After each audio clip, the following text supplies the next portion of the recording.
And a very competitive second half from their point of view.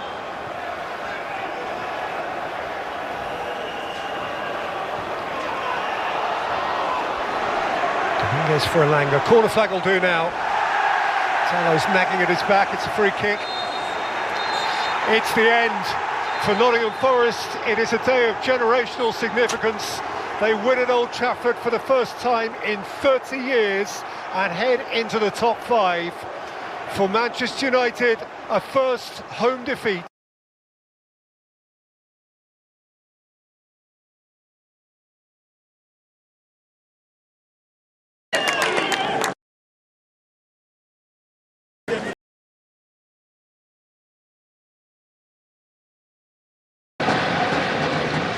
Rosario,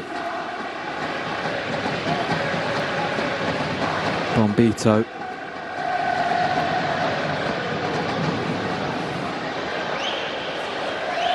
Doumbouya coming inside to Boudaoui.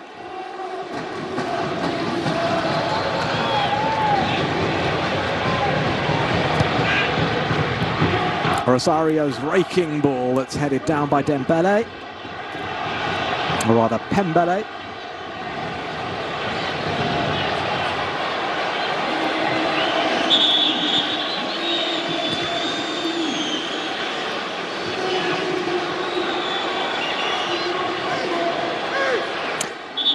Well, slightly worrying pictures there. Hicham Boudaoui was holding his chest. Has now gone down. Does he?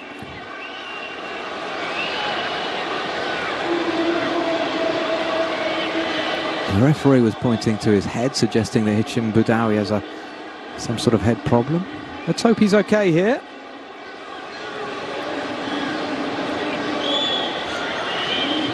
The camera, of course, switching to Francaise, who has been understandably talking about the injuries. He's got an awful lot to contend with at the moment.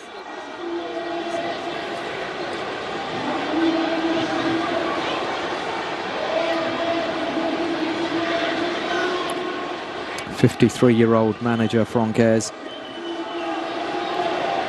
is taking on the challenge here at Nice following a good season from Francesco Farioli, at least in terms of the results. Nice finishing in 5th. Farioli moving on to Ajax.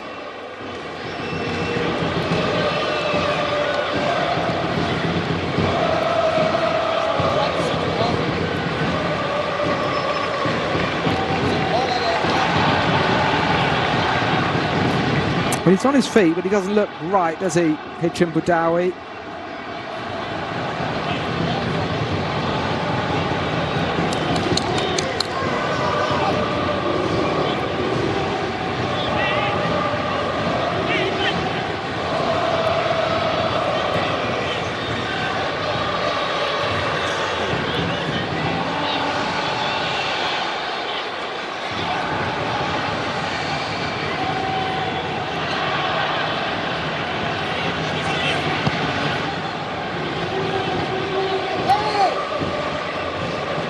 Andre Ayew, who's playing in a withdrawn attacking role just behind Steven Gura.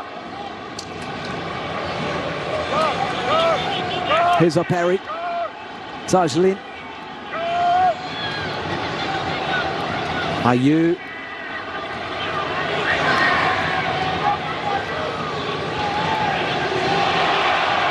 It's not a good ball from Laborde. It was a simple pass that needed to be made for Evan Guesson. Here's Timothée Pembele. Back into the midfield, Tajalin. Loris. Operi. Operi showed too much of it to Diop and has committed a foul.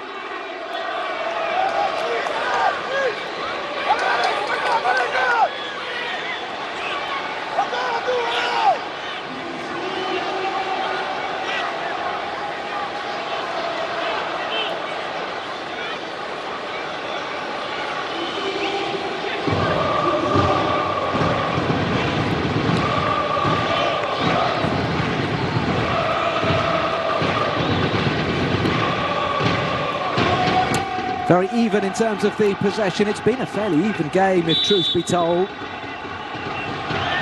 Can Le Havre come back and claim their first draw of the season? Otherwise, it's going to be 10 defeats for Didier Digard in 14 games.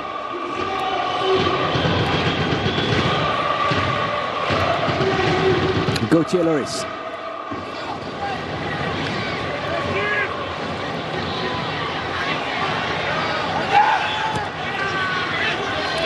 Targeline quickly closed down by Laborde. That's something that Gaëtan Laborde will always give you, that energy, that determination. Really hard-working footballer.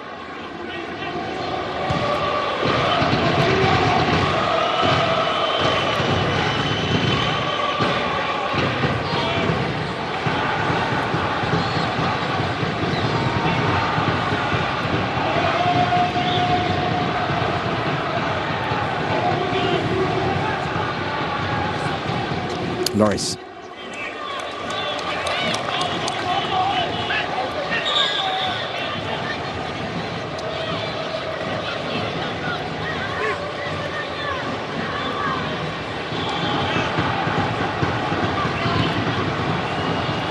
There's no question that Le Havre are lacking a goal scorer this season. Of course, they are going to need to share the goals around, but I do worry a little bit for them without that finishing quality.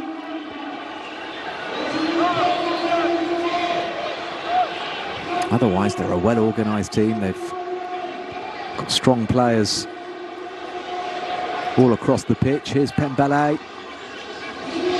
Oh, Ayew couldn't quite get onto that ball, and Boudaoui cleared. Laborde, no foul, says the referee. Real options here. He's got two in the middle. This is Bouanani.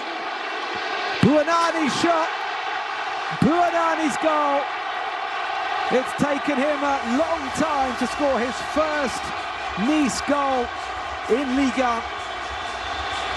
But that was a super shot from Badruddin Bouanani, the 20-year-old attacker, doubling Nice's advantage and perhaps finishing Le Havre off here.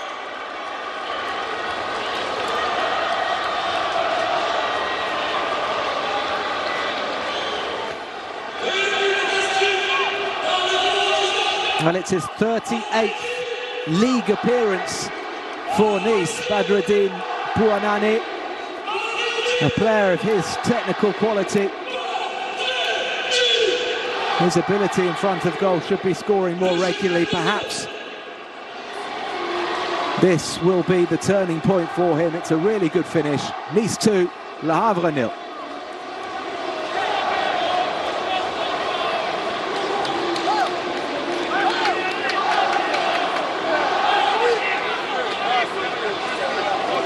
Well, Le Havre unhappy, I think, with the challenge that Gaëtan Laborde put in at the start of that move. Didier Digard obviously feels that his player was fouled.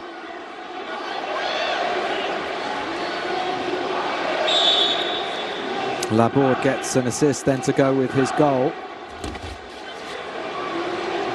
He used his body well. It'll be interesting to see a replay of that challenge from Gaëtan Laborde. Le Havre coming forward. And the shots by Targeline deflected behind.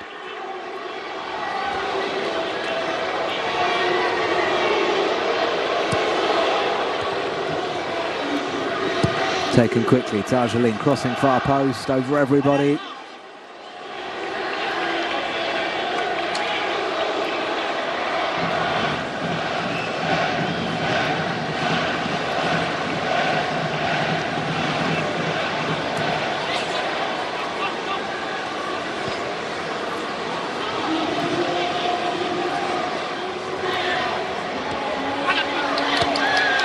If Le Havre do go down here, which looks likely, they'll be facing another struggling side, Strasbourg. Next weekend, they'll be looking, of course, to finish the year with a victory. Operi going a long way. Eventually, Ndombele dispossesses him. It's going to be a foul though and a free kick to Le Havre.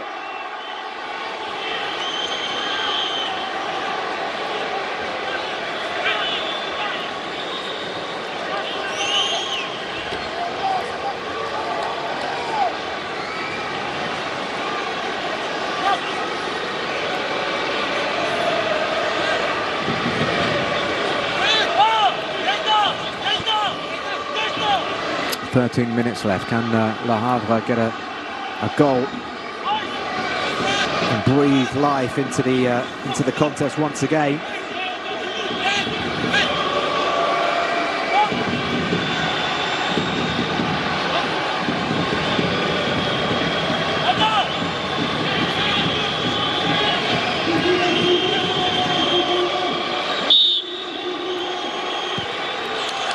It's deflected. Or is it? The shot from Etienne Youté goes careering into the stands.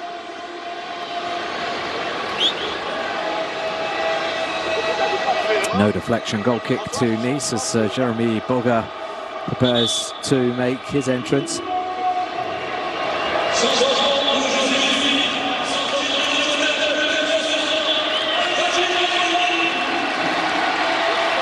And a big hand for Badruddin Bouanani, the 20-year-old who's finally got his first Nice goal in Ligue 1. He did score last season on loan at Lorient.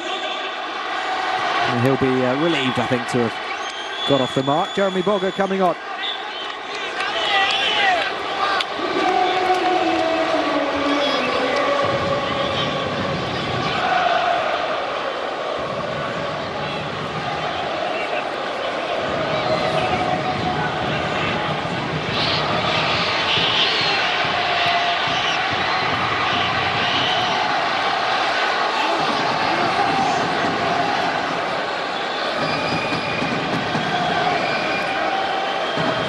Argeline finds Operi.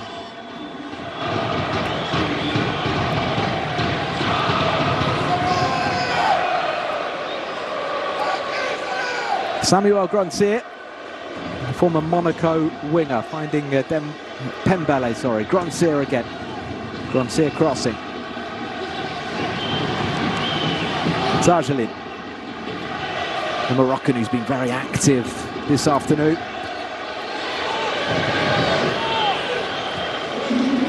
Operi.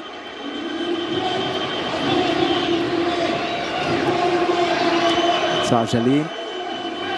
Clever for Toure.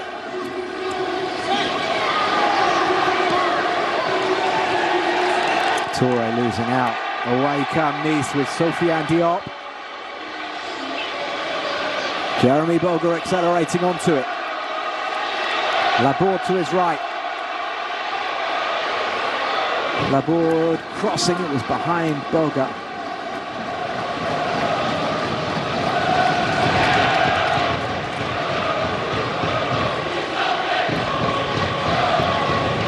An unhappy return to Nice so far then for Didier Digard.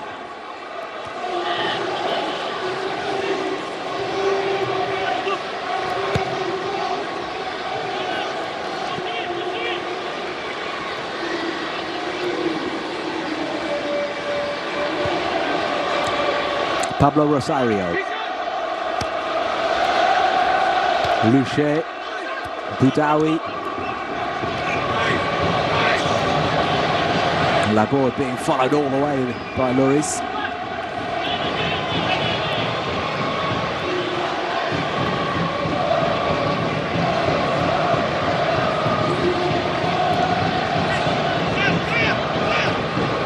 Diop. Laborde. Good ball. Boga. Boga with the nutmeg on Lloris, and Lloris letting his frustration get the better of him, tripping up the winger, kicking the ball away as well. A yellow card for the 29-year-old Le Havre defender who started his career here. He made his Nice debut in 2015-16 before leaving the club for Auxerre in 2020.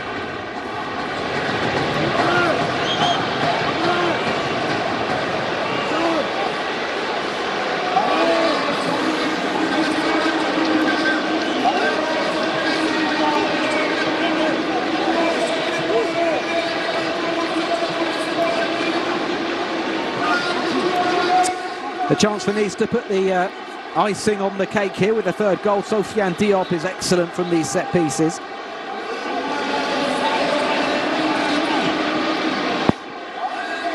Three goals in the league this season for Diop. It's only his third start, to go with 8 sub appearances. Diop or Doumbouya, the 17-year-old. It's going to be Diop. It's into the wall. Diop again, blocked by Toure.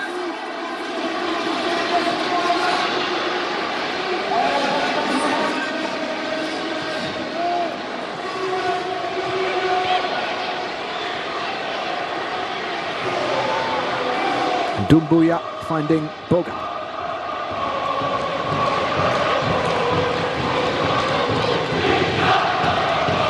He'll be disappointed, Jeremy Boga, not to have been included from the starts today, with Mohamed Ali Cho out injured. Laborde getting the nod, and he's vindicated that decision. The cross from Louchet turned behind by Salmier.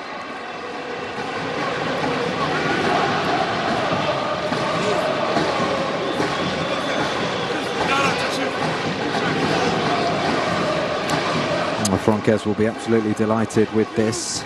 It'll be interesting to see what sort of team he goes with on Thursday night in Belgium when Nice take on Saint-Gilloise.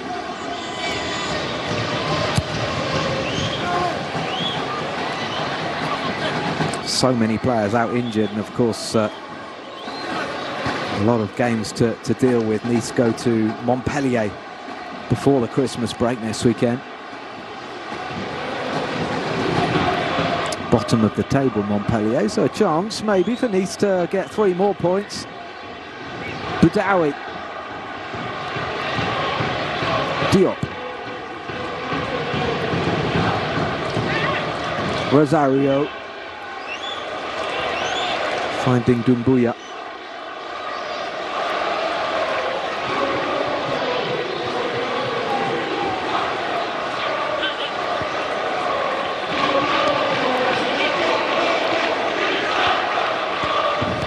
Ndombele inside to Boudaoui. Boudaoui looking for Guesson. He's tackled though by Salmier.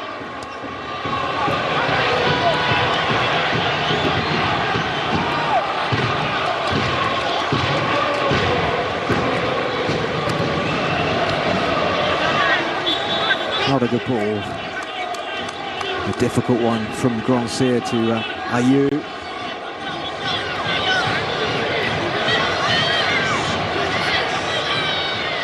I wouldn't say looks resigned, but doesn't look particularly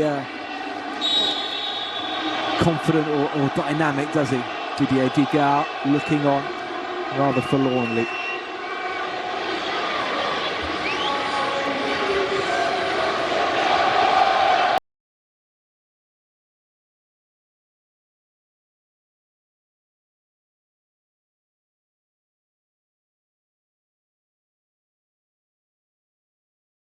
Captain at the halfway line, still no Lorenzo Pellegrini in the starting 11 for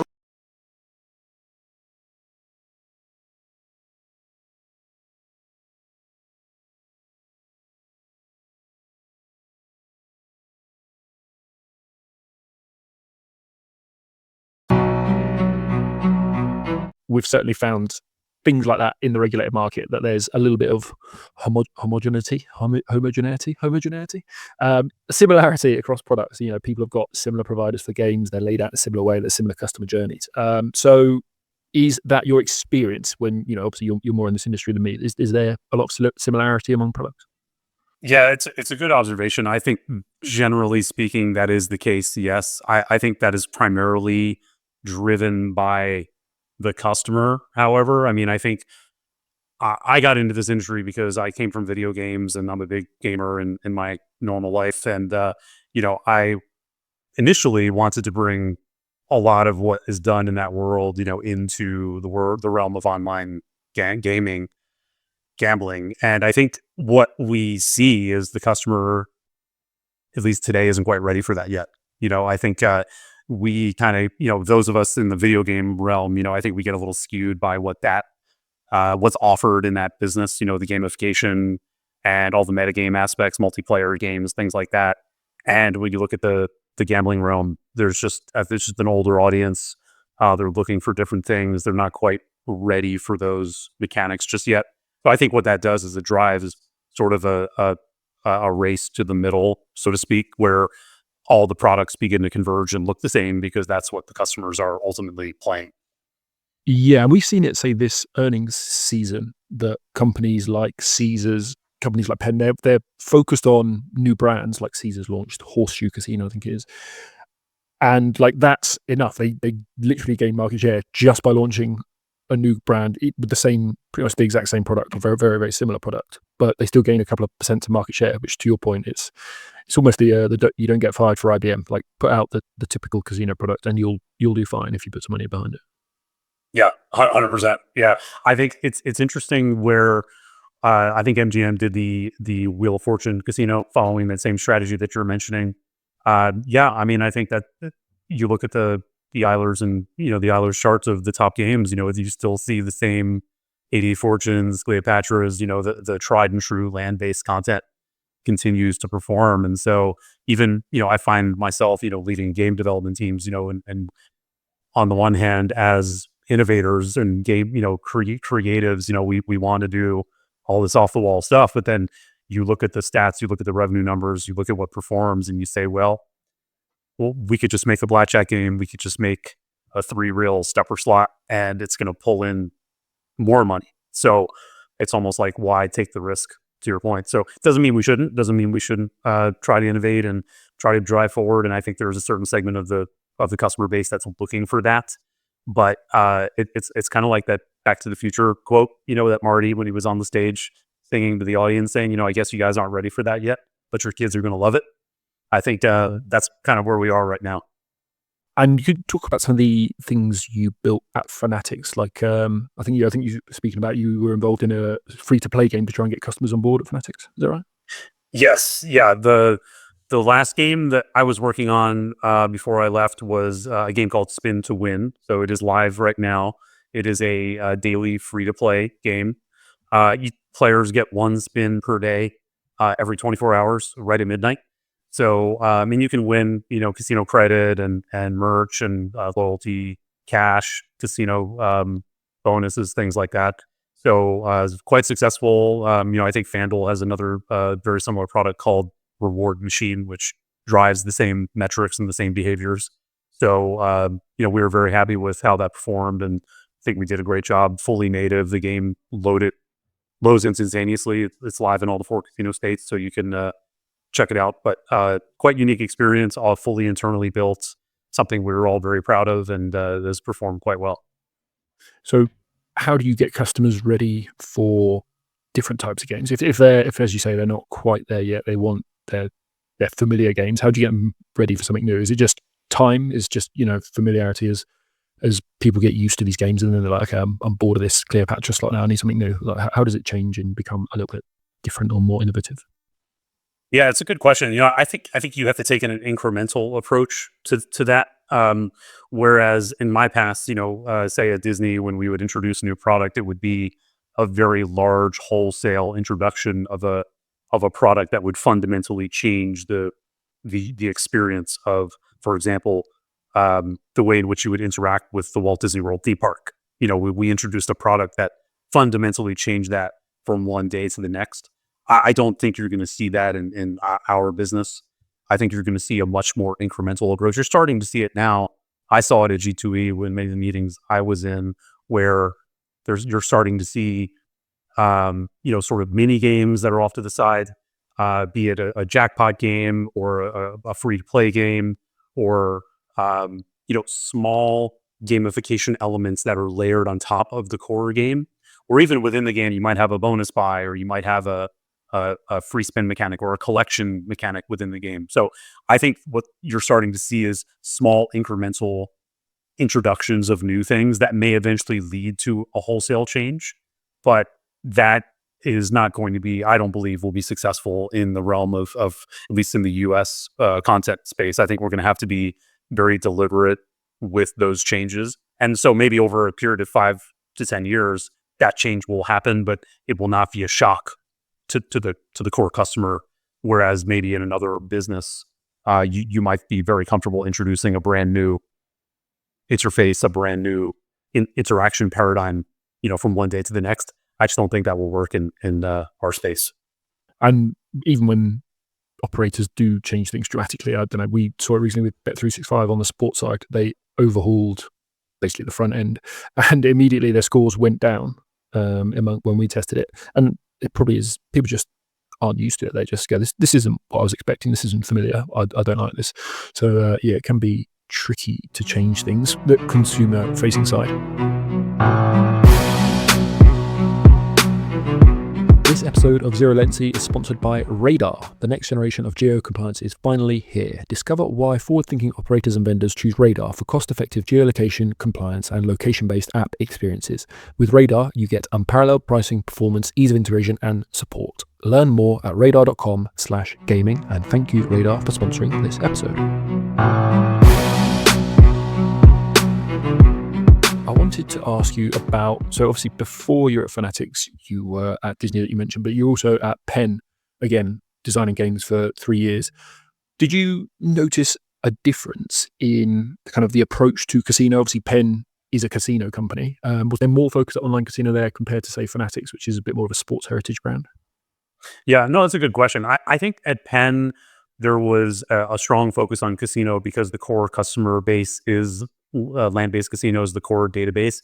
And I would say, at least when I was there, the core strategy, and you see it played out, and obviously the leadership has talked about this publicly, where I think the fundamental goal of the online casino product and the social casino that we operated, which was a part of my remit, was to really reinforce the database and market to the database and reinforce the loyalty. That used to be called My Choice. Now it's called 10 Play. But they had a very strong loyalty program, very engaged database.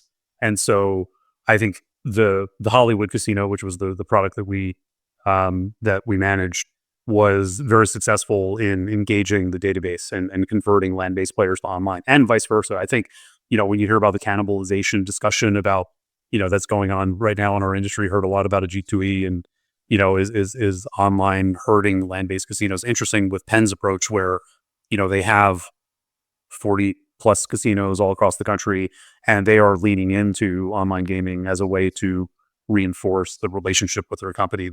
I don't believe that it's cannibalistic for them. So I think it really depends on where you are. I think Fanatics did have a very strong focus on casino. They have a very strong team there from day one. It was always a focus for us. I never felt like it wasn't the focus when I was there. I think they have a strong team. They're going at it full force, but obviously it's quite different when you are primarily relying on sports cross-sell to get your customers versus a casino company that has a very large land-based database. So I think it's just two different approaches. Is it different games as well? Historically, I think it's seen that sports players like table games, and then the casino first players, more of the Penn players, as we're talking about here, they prefer slots. So do you have to sort of cater different games to different customer cohorts? Yeah, absolutely. Yeah. I mean, that's historically what you see is the sports cross-sold player is going to play blackjack, roulette, primarily live dealer games.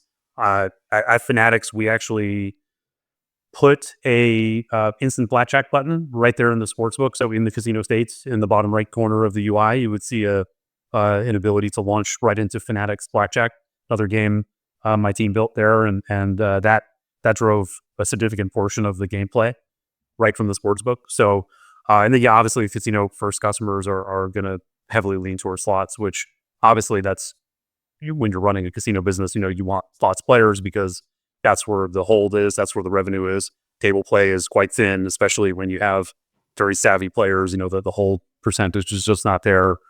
You have to drive a significant, wager volume, handle volume in order to make any money. But so even with Hollywood at Penn, it's primarily slots players, so most of your revenue is coming from slots. So you build games, obviously, focused on two different audiences. At Penn, we did that at the time when it was Barstool. We had built slot games that were focused on the core casino customer, but still leaned into the Barstool brand. And then we built table games also with, Barstool Blackjack, which focused primarily on the sports player who would cross over to casino. And they both were quite successful and met their goal. So yeah, that's absolutely what you want to do there. One of the things we've seen in the Eilers and I think it's the Eilers and Fantini online game performance database is, in other words, it's which slots are most popular, basically, which slots are generating the most GGR around the US industry. And we've seen in the last, say, 12 months that in-house games are increasing or becoming more popular. So did you see that as well, the sort of proprietary games that you developed for that brand, for Fanatics, for Penn, are they increasingly popular? Yes, absolutely. Yeah, we see that too. We're subscribers of those reports on the operator side, and absolutely. I think I've seen internal games generally be fifth or sixth on that list of suppliers, beating out even named suppliers that are big in the United States. So yeah, it's definitely a strategy. You see FanDuel starting to lean into that. DraftKings was very early investor in internal game development. At Penn, we were very early in that as well. We formed Penn Game Studios back in late 2020. We made an acquisition in early 21 and built the team out, and obviously still there today. I just saw them releasing a multiplayer blackjack game at Penn, which was on our roadmap 3.5 years ago. So yeah, no, I think I think it will increasingly become important for differentiation. I will say one thing interesting, coming into this business, and I guess I'd been in the business long enough to no longer call myself new, although I try to think of myself as an outsider. But I always thought it was interesting when you think about my past from at Disney, where you kind of build everything yourself, right? And because you want to customize that experience. Whereas I think in gambling is quite interesting, where a lot of the experience is driven by other companies that you don't control. So it's very interesting that casino operators are very willing to sort of cede control of a lot of their user experience to content and interfaces that they do not control. So I always felt like when we talked about innovation earlier in the discussion, I think like that is one area where if you want to take a page out of Disney's book or maybe other industries is, can operators figure out a way to more holistically control the user experience? Because as a user, I'm jumping into, there's 25 different suppliers or more in our market, and the buttons are all over the place. The spin buttons in a different place, the wager buttons in a different place. In any other app that wouldn't be acceptable, right? I mean, think of any other consumer app that we use on a daily basis, where every time you're jumping, the interface changes.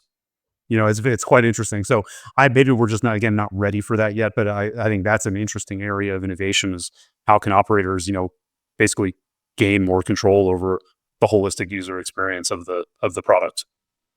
So is that creating more of their own games? Like how can they get more control?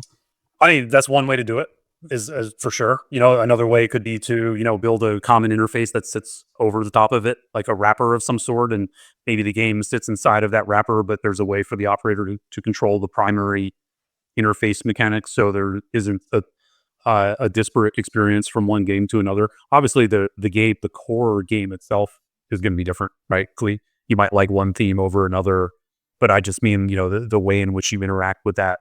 And I think you see a little bit of that in the overseas market. There's a little bit more control that the operator is exerting over the window in which the game plays inside of. And so I think that's very interesting and not something I've seen explored yet in the US market. But I think as the products continue to mature, I think that's something you're going to see brought to the forefront. Yeah, interesting. How much do you have to play casino to be in the casino industry? Like, did you have to be dabbling on sites regularly or not?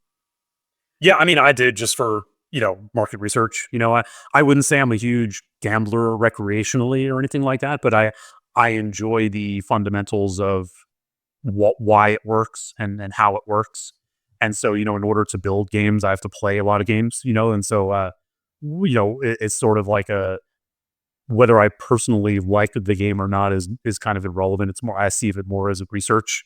And so, the more games I could play, the more products I could use, the better for me. So yeah, it's a little less about the gambling aspects of it and more just about, doing, product research, direct product research. this sounds silly, but like anybody who makes games needs to play games and needs to play your own game. Not only your own games that you're making, but you need to just play games of all types, because you're always going to get inspiration and ideas from, all aspects. I'm a big Call of Duty player. I'll play Fortnite, I'll play Rainbow Six, I'll play some of these big video games, and you'd be surprised that some of the tactics that these games employ are quite similar to our industry in terms of how they retain and attract users. Yeah, I think that's probably true for most jobs, isn't it? That if you want to be a writer, read a load of books, read a load of novels, and like immerse yourself in whatever industry you're in. And to your point on operators taking more control over the overall experience, I would say that's definitely what we've seen on the sports betting side. With the companies like DraftKings buying Simple Bet, buying Sports IQ, basically buying companies where instead of outsourcing your odds to a third party, you control the odds, you control the roadmap for that. And so, perhaps it's something we now start seeing on the casino side as that grows and gets a bit more of a mature market. So operators trying to buy the equivalent of casino content or layout and customer journey flows like that. Right, Rich. Couple more questions for you. Offshore, we've spoken a little bit on this podcast about crypto casinos. Did you look at them much for ideas? Did you see them as a threat, as direct competitors? Yes. I mean, we looked at them for market research, and kind of seeing what they're doing. Obviously, because they don't have GLI or state regulators to deal with, they have a little bit more freedom to be a little more creative and a little more forward thinking. Yeah, we looked at Stake and Roobet and others. Stake has a big partnership with Drake. Roobet has a bunch of Snoop Dogg games. I think a lot of the crypto casinos really leaned into crash games as a attractive as a retention mechanism for them and an acquisition method for them. So I think crash games are starting to hit the real money market here in the U.S. Haven't quite taken off yet, but they're quite huge in crypto. But in general, I think I'm a big fan of what they're doing in terms of just pure game development. There's a lot of interesting ideas that will eventually make their way to real money, but obviously have to adapt the way in which they build a game and potentially some of the rules and as it works in order to get through GLI and get through the state regulators. But yeah, same thing with sweepstakes. Same aspects as crypto. Which is, again, if you're going to be good at this, you got to look at all types of games, all types of markets. You got to know what's out there, what's working, what isn't working, and why, and then figure out how to adapt that to your world. And on Fanatics specifically, it seemed externally like there was a focus on VIP customers with some of the hires and some of the marketing, some of the bonuses. Is that fair to say for the casino side as well? Yeah, I think so. I mean, I think in general, casinos, a lot of your business is going to come from VIP. You don't want to be overly reliant on it, but the reality of any business, I mean, even mobile gaming is the same way, right? You have some small percentage of your whales that are contributing, say, 50% of your revenue, right? You look at a Candy Crush or any of those games, I guarantee you that's what the numbers look like as well, right? So I think that's just generally the case when you have a product like that. It's going to be dominated by maybe not dominated is the right way to say it, but I would say a strong, majority of your revenue is going to come from there. And then you try to diversify as best you can by attracting as many customers as you can and try to keep them for as long as you can. That's the game, right?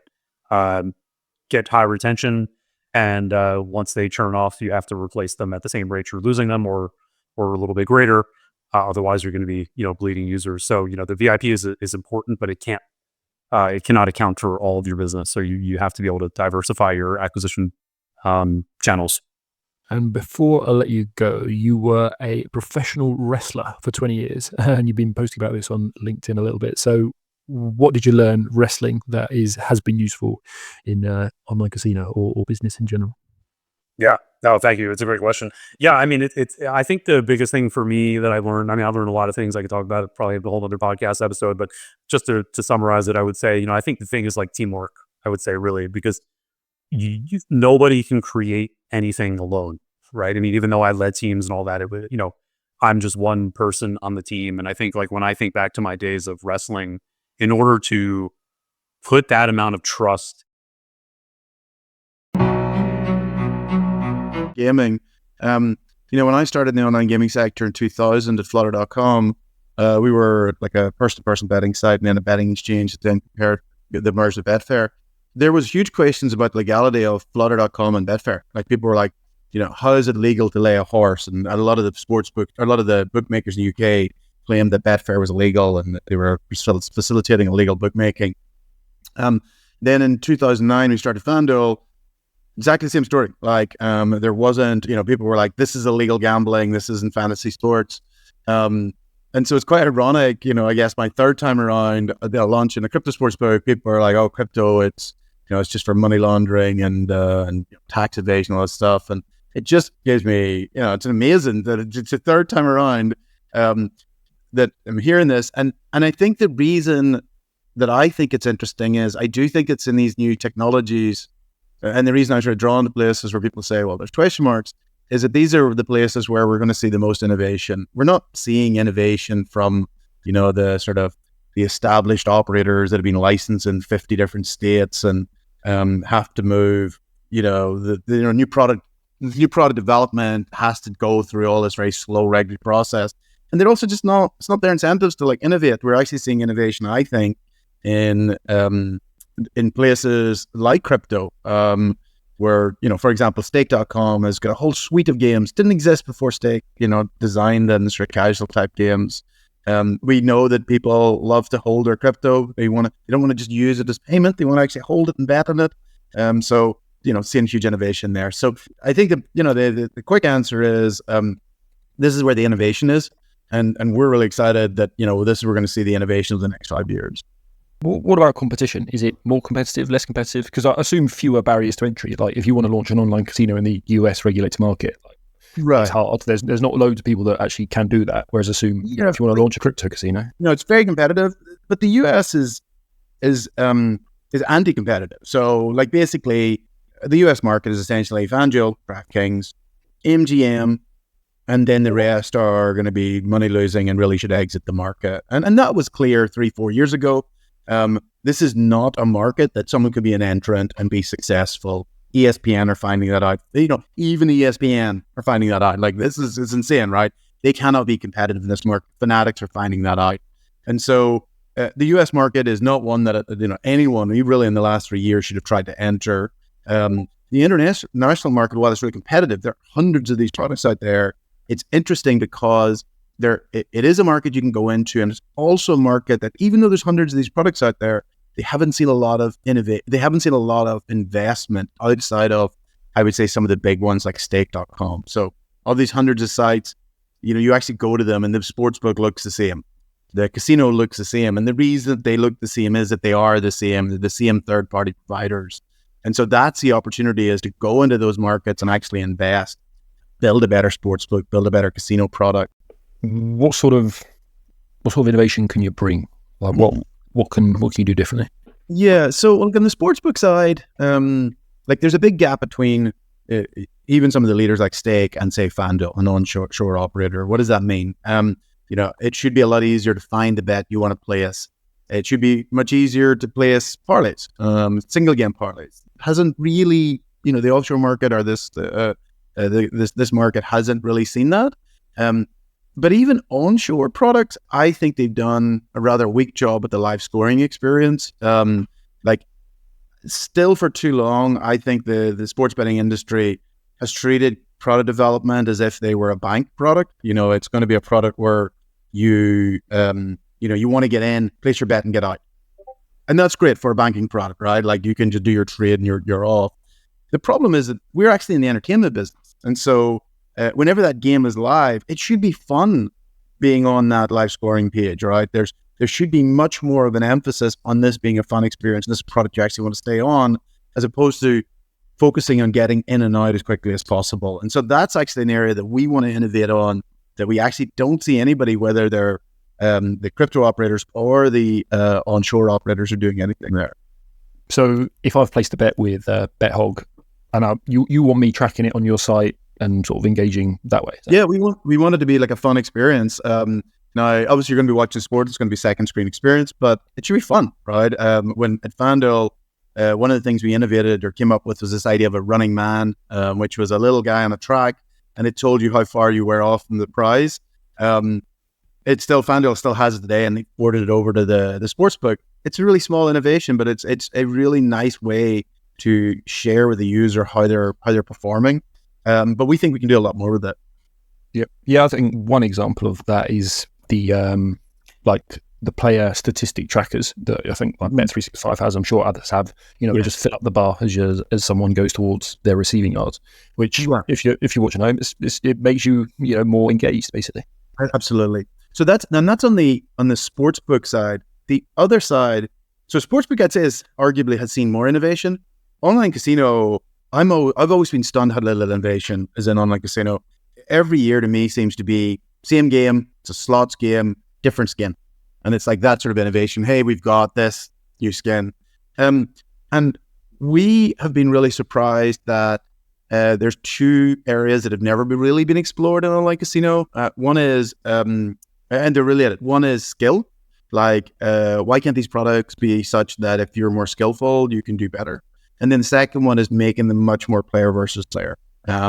Today, the only real player versus player games are poker and I'd say DFS as well. The interesting thing about PV or player versus player PvP games is, and these are games that if you're good at it, you can be profitable. They dramatically are much more attractive to a young male demographic. So this is a demographic that bets on sports. That demographic typically isn't interested in casino games. They just say, they're unbeatable. They can't be beaten, right? Whereas sports, even though they may know they're unprofitable, they still feel that they can beat them, right?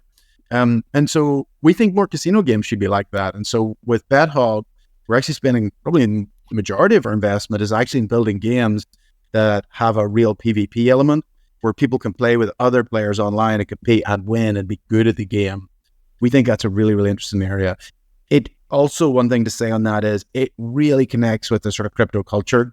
The crypto sort of DJs is where that culture is about competing with other people to win. It doesn't, casino games really doesn't attract that user base. And that's why we think these are the sort of products that would really connect with crypto fans. Yeah, you often see it on crypto exchanges, like leaderboards of most profitable traders, because people like competing, right? Yeah, they want to compete, and the crypto products or the casino products haven't evolved to attract to that audience. They're the same. You go on and you'll see them on Instagram, you'll see them on Kick, and they're like the same. They're advertising the same slot games that have been around for 10, 15 years. We just think there's huge opportunity to innovate there. Not knowing too much about PvP at all, as you say, it's not widespread at all. I would say one problem you always see with poker, with DFS, even with games like Call of Duty online, whatever, is that some people get really, really good, and then everyone else, the other 95% of people get a bit disillusioned. Like, I never win, I'm going to go home. How do you solve that? That's a huge issue for games. Games of pure skill, so there isn't a huge online chess betting market, because like you get Master Magnus Carlsen, and you're not. The games that have done much better, but even in skills, which is our games of pure skill, they have found it really challenging. You have to do like player rating, and then you have to do player matching, and then you got people doing multi-accounting. It becomes a real challenge. The games that have been much more successful are ones of games of chance and skill. That's like poker is in that, DFS is in that. So what does that mean? Well, it means that a new player can win, but over the long run, the more skilled players win. And that's the sort of games that we're looking for. We're not looking for games where, chess head to head. That's not going to be a very exciting game, but games where actually there's skill involved. There's a lot of chance, but there's some skill, and which over the long run matters. Why do you think this has been underrepresented in online casino so far? Is it hard to sort of do that mechanic you're talking about and sort of try to just reward skill just enough? I think there's some elements. I think collusion is, if it's a head-to-head game, there isn't a risk of collusion, but like if it's a 3 or 4 player game, collusion is an issue. It's hard to design games that have that element of skill and chance that are not bottable. So botting is a real issue as well. These are some of the things that we've been looking at. But I also just think there's just a little bit on the casino side, there's just a little bit of like conservatism, which is casino products work, everyone loves them, right? And so we'll just roll those products out. And so that to me is they're just, if something's working and it's profitable, there's less of, an incentive to innovate. And that's my impression, is that's why we haven't seen the innovation. I wonder if it's also red tape. Like, is the DG going to sign off on this half skill, half casino? And if you're obviously the regulated, but we should see in the sort of offshore market, we should be seeing more innovation here, and we've not seen a lot of it, to be honest. Yeah, we had Brendan Tidley on the podcast a couple of months back talking about offshore, onshore, online casinos, crypto casinos, that kind of thing, talking about some of the innovation. And it was generally not in the games themselves. It's more like the onboarding process is much better with a crypto casino, or the influencer marketing and the streaming is sort of one big edge. But yeah, not necessarily the games themselves, as you're talking about. Mm-hmm. I'd say another, it's interesting. Another observation we've had is that the way casino products have been marketed has changed dramatically over the last 10, 15 years. So now what we're seeing is those games are being much more marketed via influencers on streaming, but the games themselves haven't changed. And so one of the things that we've really been looking at is said, well, if we were starting from a blank piece of paper and knowing that most of our marketing is going to come from streaming, what would the game look like? How should the game be different from if it was just like going to be like an online ad on Facebook? And actually, when you start from there, you start to come up with very different games than you would do if it's just through like a Facebook ad. So I know you're somewhat familiar with Brazil. I think you're chair of Rei de Pitaco, the DFS brand, which also has a deal with Kambi to launch a sportsbook when that market regulates next year. By the time it is now, if you were looking at Brazil, would you rather go in as a regulated operator, pay $6 million licensing fee, pay all these taxes, which might be up to 50% after you add everything up, or would you rather go in as a crypto casino, a stake.com style, some other crypto casinos out there, and just tackle it that way? One's possibly easier than the other. What do you think? Well, so there are a couple of things there. Yeah, so I'm on the board of, I'm chair of Rei de Pitaco, which is it's kind of the FanDuel for Brazil. They are DFS operator. They dominate that market. There's really no number two in daily fantasy sports in Brazil. And they are already moving into being a sportsbook and casino. Brazil was a grey market, so there were lots of offshore operators, including Bet365 and Betfair, were in that market. It is now legalizing and regulating. Those operators are coming onshore. I don't think it's an option to stay offshore once that regulation goes through. It's not clear when the exact start date is. And so I think if you wanted to operate in that market, you need to come onshore, and there's quite clear rules for that. So it's actually, from a taxation perspective, it's actually a very, very good market. I would say it is probably dramatic, compared to the US in terms of taxation level, it's actually dramatically better than the US. It's also going to come online as one country. So you're talking 220 million people basically coming online. The taxation is pretty low. It's going to have sports betting and iGaming on day one. So it's actually a very good market. So we as BetHog will not operate in that market because on the early stages, we want to move quick and innovate and build a wholly new set of products. Our vision is longer term. We would then start to look at lead regulated markets and say, right, yes, we do want to come on shore and we become regulated. As I believe Stake is. I think Stake is looking at Canada. It has looked at other markets in Latin America. But in the first instance for BetHog is get scale on these sort of offshore markets and then look to get regulated in some of these sort of big markets. Yeah, stake.com, there was talk of them applying for the Ontario license. There was, their founder, I think, said on a live stream that they were looking at making an acquisition in the US regulated market. I think, there was chatter, is that Rush Street Interactive? They're going to try and buy and get casino licenses that way. But obviously no news today. So we'll see. Yeah, no, there has been, discussions there that I know of, but no news yet. Right, we should move on to your other company, or one of your other companies, one of the ones you're active in at the minute, BetDex, tell me if I described this wrong, but basically a betting exchange built on Solana, which is global liquidity. Is that correct at the minute? Yeah. And it sounds, from what I can gather, that it's picked up a lot recently. Obviously, liquidity, with any exchange is absolutely key, and you have to build some critical mass before it starts to take off. But you're seeing some traction. Yeah, we are. So we started that one in started development of it in late 21. We initially launched it into sort of beta at the end of 2022. We've discovered a lot along the way, and I think one of the first ones is whenever you're building a product wholly on crypto, so BetDex, so just explain what BetDex is. BetDex is a betting exchange, so like Betfair, but it's completely built on Solana, on a protocol that we've created called Monaco. BetDex is a broker, but there are other brokers that use that protocol to share liquidity and share bets.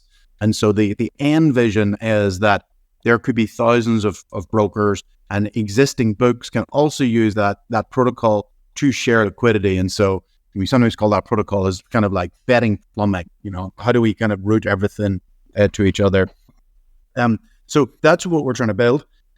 What we've discovered is people's expectation from centralized exchanges like Betfair is that things should happen really fast, right? Like, we're talking fractions of a second every bet. Solana is, by a significant margin, the fastest and highest performant blockchain, but it is not yet at the point where it's competitive with a centralized database, right? So instead of seeing fractions of a second, you're seeing confirmation times in 5 or 6 seconds. And so that's been one of the real challenges that we've had to deal with. And we've got it down. I'd say, when we had a lot of congestion, it was like 15 to 20 seconds for confirmation times. The team have been like really, really hard at like speeding that up. And so now we're significantly down, and that speed improvements, now what we're starting to see is a lot more liquidity, a lot more users coming on. I know you guys held a webinar on Twitter the other day, or a space, talking about the future of exchanges. What's your take?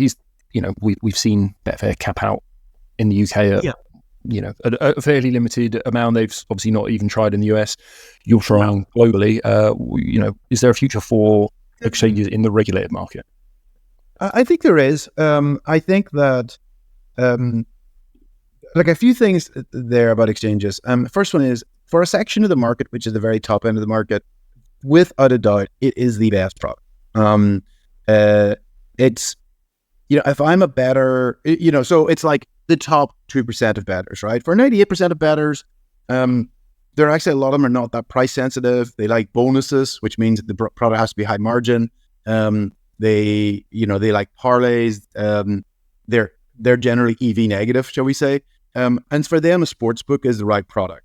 But for that top 2% of users that probably generate maybe, 30 to 40% of the betting market volume, a betting exchange is the best product. The problem, to be totally candid, is that they need liquidity, and the leader, and by far, obviously the leader from the start, is Betfair, has not seen really significant investment in 15 years plus, right? And so basically what we've seen is we have this early market leader. It reminds me a lot of eBay. Online auctions is all about liquidity, right? And so once they get to that sort of dominant hold, it doesn't matter how good the new products coming in are, they can't catch up with the market leader.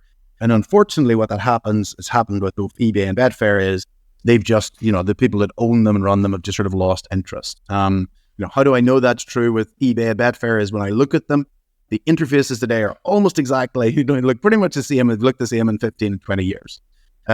And so that's a huge problem in that those top, 1-2 percentile of customers are just not being serviced.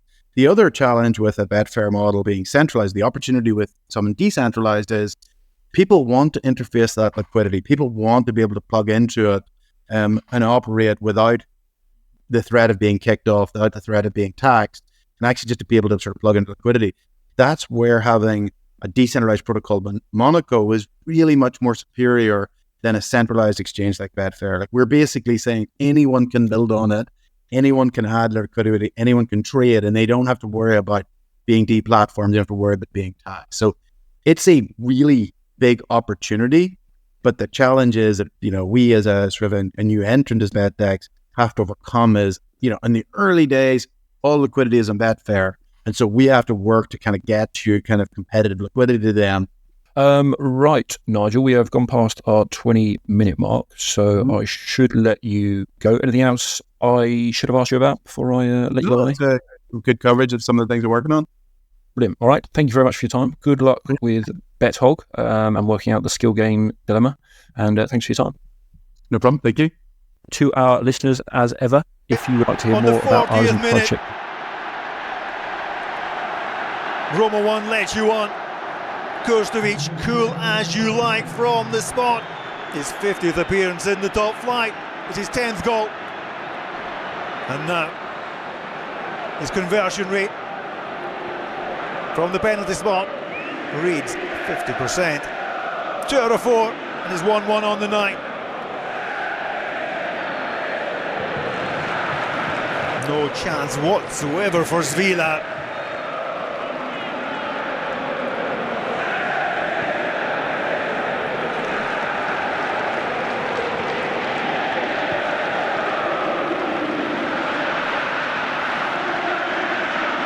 And the Roma defence, first time tested, concede. And Lecce, who really haven't been in the match at all, as an attacking force, have found their way to draw level before the break.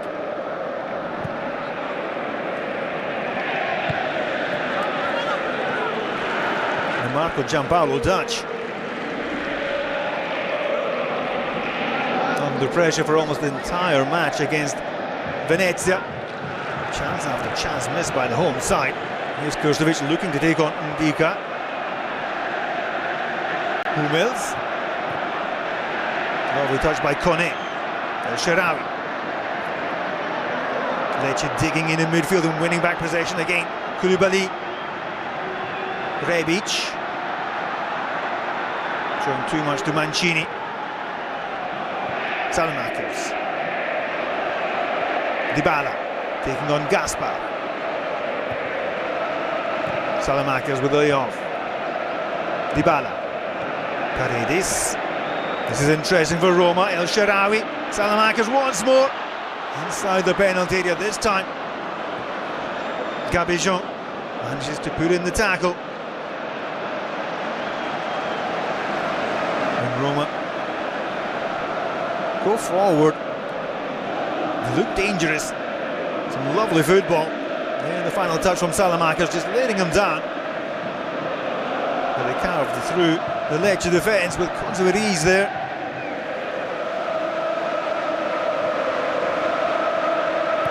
Rafia. Ndika. His header straight out and taken quickly by Gilbert. Too quickly even for Kurstovic. Svila.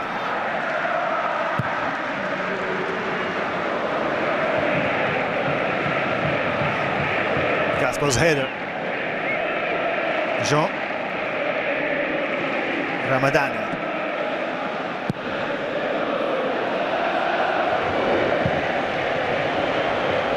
Abdul Hamid. Hummels. It's for Paredes. And again El Shaarawy picks up possession and has a run at the Lecce defence. Square to Dybala.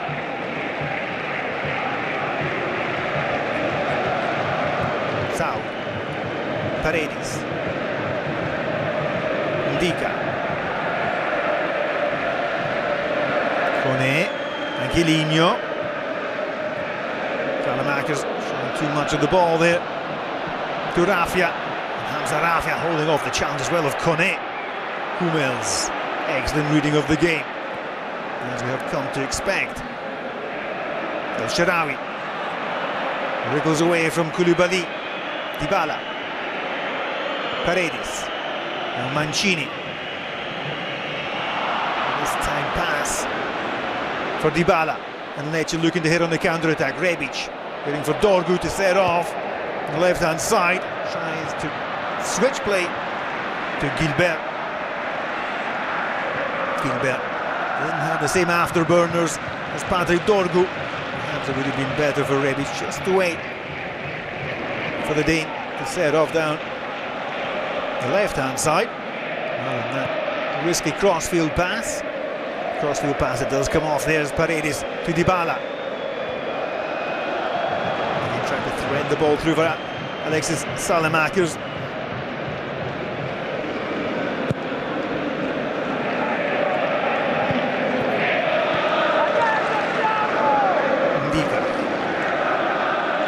Hummels. 45 minutes are almost up here at the Olimpico. First half, Roma certainly in control in terms of possession. The scoreline reads Roma 1, Lecce 1. Zvila, Ndika. Headed by Gaspar. Grafia. Misplaced pass by Gilbert. This time Koulibaly wins back possession in the centre of the park for Lecce. Dorgu. Jean. Ramadani indicating the 24-year-old French fullback to play the ball back to Falcone. Keep things simple, keep it tight. And this plays pass by Gaspar, though, of all players, apologises to Gilbert.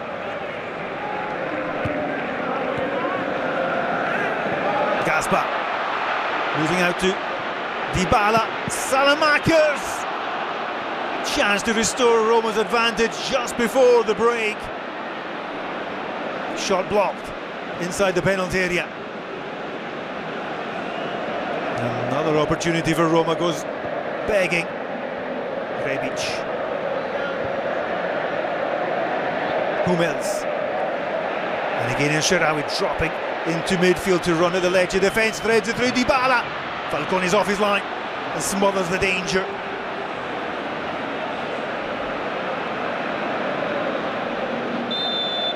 Here was the opportunity. Dybala turning Gaspar, setting up Salamakers, waited too long.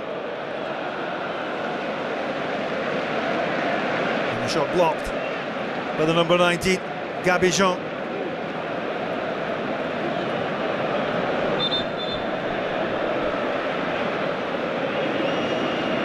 From the replay, you see that would have been offside. An injury to Gilbert. In the final minute of stoppage time in the first half. You see the replay of the penalty from Krstovic.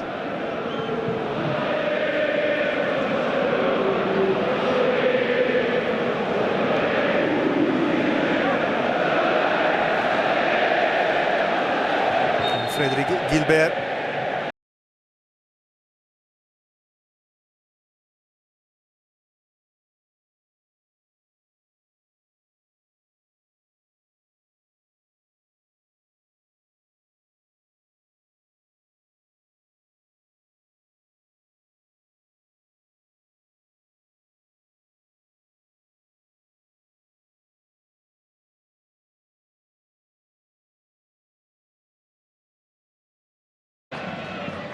Seeking out Brian Hill.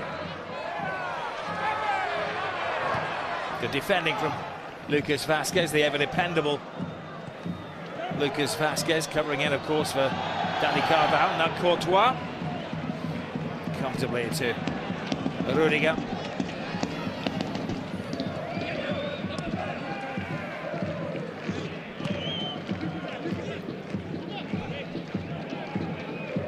Can Luka Modric pick out one of those longer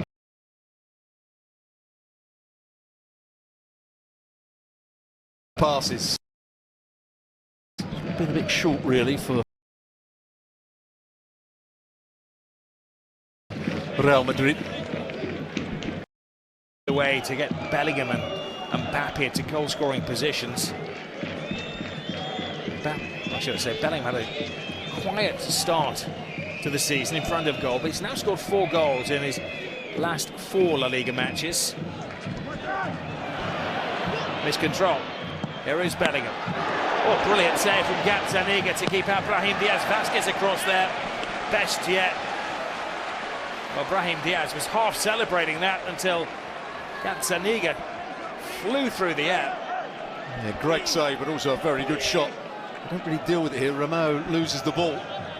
Set up nicely for Diaz by Bellingham.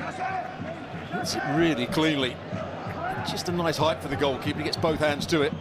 Had to save it, really. Well, Diaz was an underestimated player last season. In all competitions, he actually weighed in with 12 goals, 8 in the league. 4 of the goals were winning goals. One I remember in particular in the Champions League against Leipzig. 1-0 victory. And they were totally outplayed in Germany. He came up with a wonder goal in the second half to give them a 1-0 win. Bellingham. Mbappe, still work to do. And he at least forces the save from Gazzaniga. Registers a shot on goal. Fed by Bellingham. It's a good ball round the corner by Bellingham. First touch is good, but he's always stretching. You can see the next centre half is coming out to close the ball down.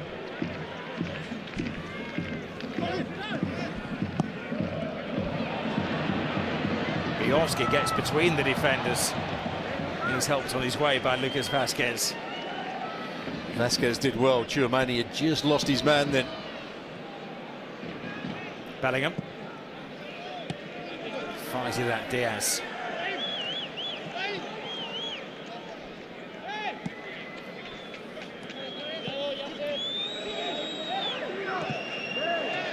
Cut out by Romeo, excellent from Romeo here, excels in that position. Oh, look at that from Bellingham, brilliant challenge.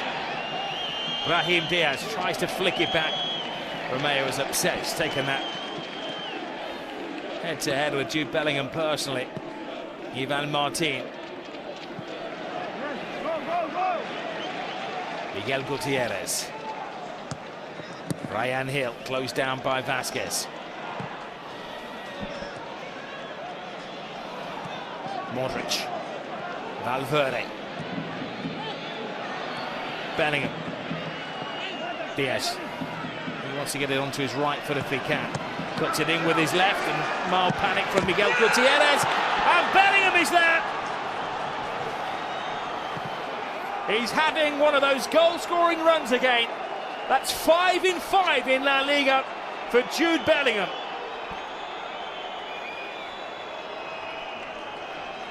Well, in the right place at the right time, running onto a loose ball. Saw him do that against Athletic Club with his left foot, this time with his right foot. Racing onto it. He was quicker to the ball and a lovely finish. This is where the ball was lost. Ivan Martin loses out to Modric's pace, which you don't say very often. Here's where Diaz was trying to cross it with his left foot, cuts it back. The clearance isn't a great one from Gutierrez, and he runs onto it. I think it goes between the goalkeeper's legs. But the player's on the edge of the box. Ivan Martin isn't aware. That goes between Romeo's legs and the goalkeeper. The first to react was Jude Bellingham. And he keeps it down, hits it with laces, hits it with power. And Gazzaniga can't see it. Before he knows it, it's gone between his legs. Not been a great first half performance by Real Madrid, but they find themselves 1-0 up. Well, the signature celebration from Jude Bellingham. He loves playing against Girona. And he scored 2 and 1 against them last year. And he's given Real Madrid a much-needed win here at Montilivi. I think he's playing in his more favoured position tonight. As you see here, he's almost the furthest forward player, but he's made runs from midfield, but he's playing centrally. That's where he wants to play. He's leading by example, isn't he? Showing Kylian Mbappe how you close down and chase and put in a shift. You make your own luck. And that goal came within seconds, really, of that strong challenge from Bellingham in midfield, pinning Girona back.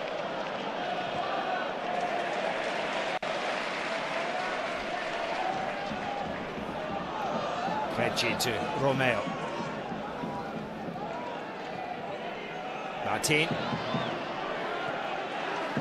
Miguel Gutierrez tries to be cute. Referee looks at his assistants. They agree on a goal kick, which doesn't go down well with the locals. Yeah, I never thought he was quite going to get there. Ivan Martin, far. It's a good run in behind Valverde.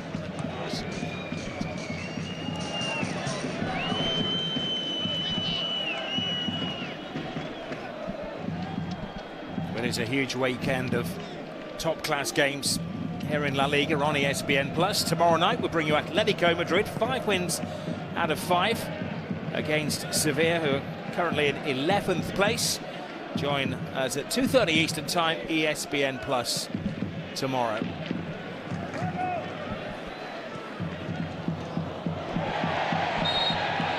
Referee bored himself for a second, then felt that it had been an overly eager challenge from Goulet on Bryan Gil.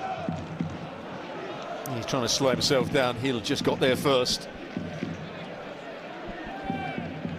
And now Martinez.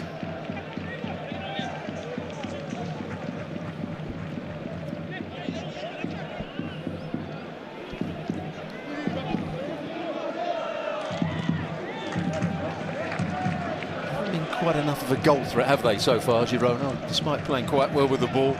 Needs some good movement, some controlled play. We saw some good movement from Van der Beek to get him behind on a couple of occasions.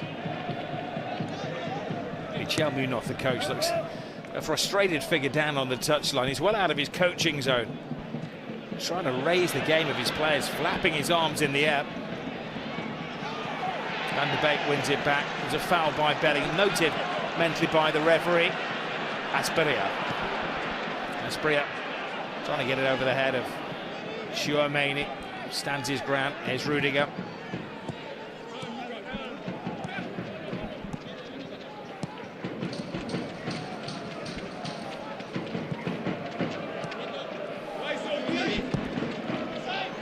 Mbappe makes an early run. Martin tries to stop him. Mbappe! Gazzaniga does stop him. As suspected, he started the run in an offside position. But encouraging for Mbappe and for Carlo Ancelotti. Oh, I don't think he will. Oh, it's a tight one. Very, very tight. I'm going on the shadow. But he makes... That was the right run in terms of the angle of the run. A good ball played in. Good understanding with Luka Modric.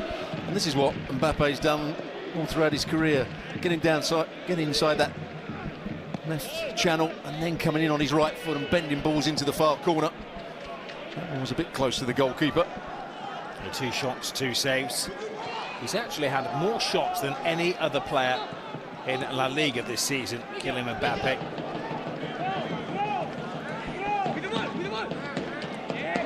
Bryan Gil leaves Huller in his way. Passes on to Gutierrez.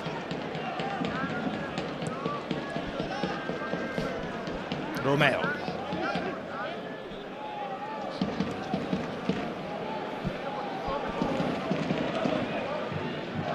Martinez goes wide to Asprilla.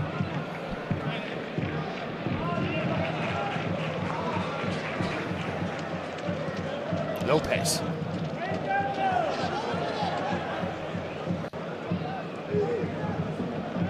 Well, they started this game brimming with confidence, Girona, taking the game to Real Madrid. Have been somewhat knocked out of their stride. Asprilla fired it in. Comes to Gil, but Tchouaméni was there ahead of him, and Tchouaméni calmly walks the ball out of trouble for Real Madrid. Well, free kick taken quickly. Referee says, yep, let that play. It's Jude Bellingham. Away goes Bellingham. Bellingham looking for Mbappe, who looks pleadingly at the referee. This is the referee who did well then. He kept the whistle out of his mouth. Remember last year, he's the one that put the whistle to his mouth just as Jude Bellingham was about to strike the ball to score an important goal against Valencia.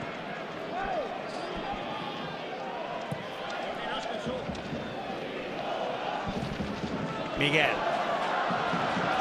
Miovski gets there just ahead of Tchouaméni. It's a lively game, this, isn't it? 43 minutes have flown by. It's a lovely ball played by the left-back. Gutierrez in behind Vasquez and Tchouaméni. Tchouaméni just about got there. Miovski was trying to reverse it back to Gil. That would only be the area of concern for me a little bit for Girona. Is Miovski dynamic enough? Is he going to get onto those through balls? Is he going to score a great goal himself? Dosbeck was such a threat last year.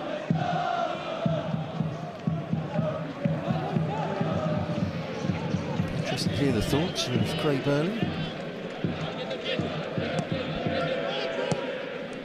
Soler. Little scouting mission as well for Luis Garcia. Girona have his former club, Liverpool, on Tuesday night. Here's Brian Hill. The one word of warning for Real Madrid. They've conceded 13 goals this season in La Liga. 12 of those 13 goals have been in the second half. Half of the goals they've conceded have been between the 45th and the 60th minute. So that'll be something that Ancelotti's trying to tighten up on. Brian Hill. Hill cuts inside. It's a maze of Real Madrid players. Gutierrez. Romeo.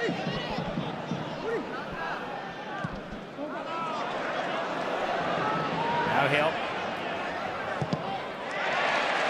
Closed down by Vasquez, but they'll welcome the corner. Here's the ball played in. Was there a bit of interference with Mbappe? I think the defender does well. He just gets himself into a position where Mbappe had to run into him almost. And now the defender. Single minute now into the first half. Miguel's corner is a poor one. Bellingham's clearance is a good one because it's at the feet of Mbappe. Mbappe fell over his own feet in the eyes of the law. Clearly not in the eyes of Carlo Ancelotti, who's having a very strong complaint lodged with Juan Escamilla, the fourth official. Romeo to Martin. Aspria. Oh, stinging, but effective. Block from Mendy. Here's where they wanted a free kick, and it probably was a He had push a in the very back. strong case, Kylian Mbappe, didn't he? No wonder Carlo Ancelotti was so upset. It needs a better delivery from that left-hand side. Aspria. Courtois, once more it's Bellingham. Mbappe with an air kick. And the referee draws the first half to a close. And now he's spotted something he doesn't like on the touchline. He's sitting on the Real Madrid bench.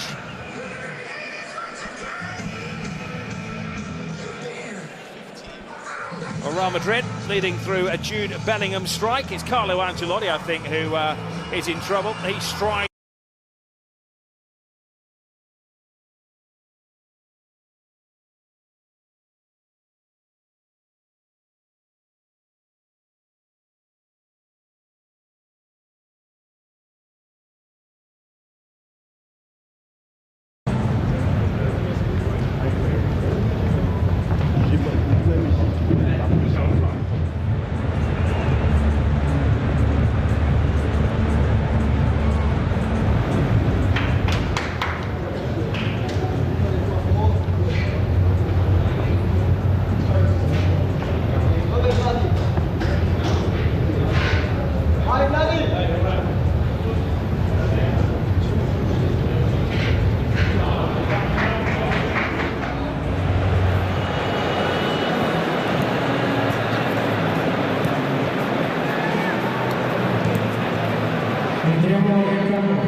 And welcome back to the Olympic over the second half between Roma and Lecce. 1-1 at half-time. Claudio Ranieri will be happy with some of his team's play in that opening 45 minutes. Somehow, though, Lecce still in touch. Ranieri happy enough not to be making any substitutions at the start of the second half. Marco Giampaolo, the same can't be said for the Lecce coach. He's making 3 changes.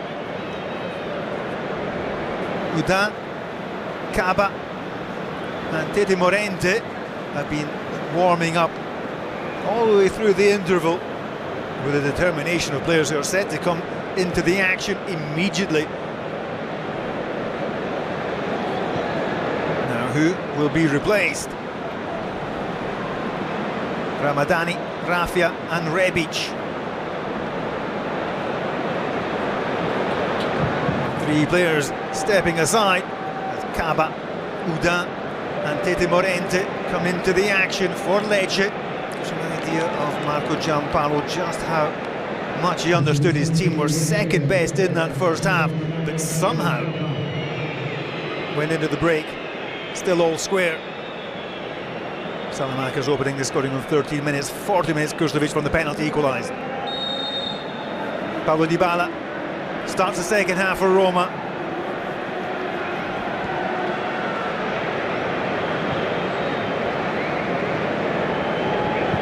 Roma forced into 1 substitution in the first half, with Mehmet Çelik coming off injured, replaced by Saud Abdulhamid.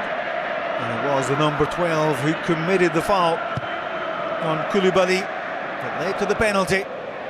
Expertly finished by Kurstovic. Second best in the sprint there with Angelino. Ndika. Leandro Paredes.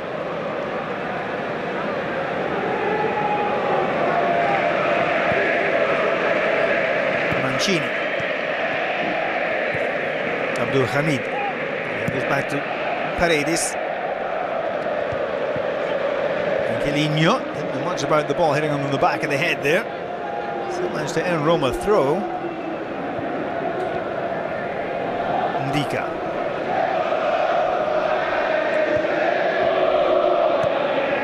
Kone. El Shaarawy. Dybala.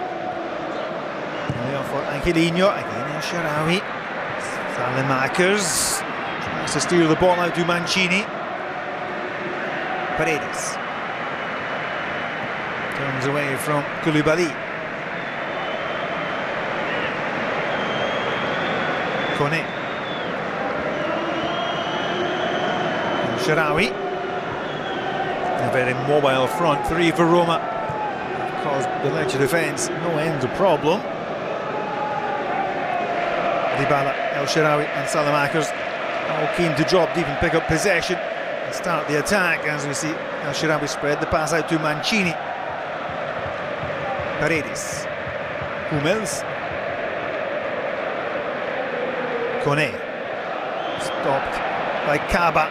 First challenge from the Frenchman. He's coming on for Lecce in the centre of the park.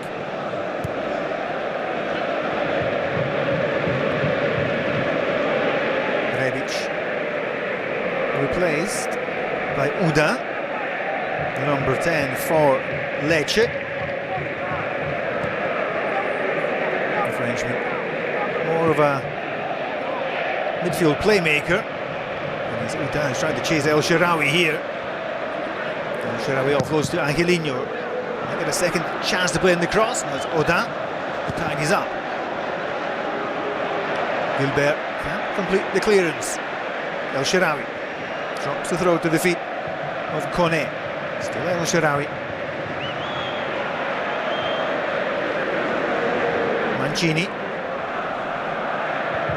Abdulhamid to Mancini.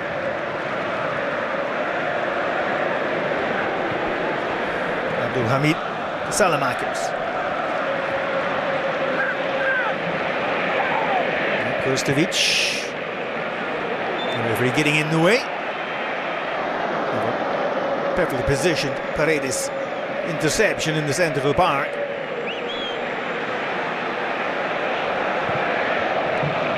Kone. El Shaarawy. Support comes in the form of Paredes.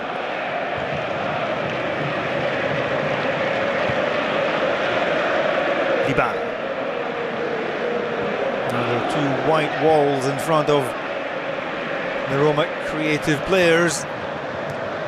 Have to break down. Dybala. Still Dybala. Couldn't find the space for the shot. Paredes does.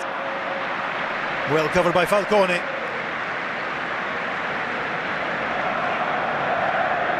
Tidy drive by Leandro Paredes. Falcone never took his eyes off it. Ndika. Again Paredes. Salamakers getting in behind the defence. Salamakers! One-on-one with Falcone, and the keeper gets a foot on it. Dybala showing too much to Kaba. Salamakers will go one goal. He could have had three. First chance of the second half. Going the way of Roma. Again Salamakers getting in behind the defence. Dybala threads the ball through for Salamakers. He's forced wide. He's got support from Abdul Hamid. Mancini.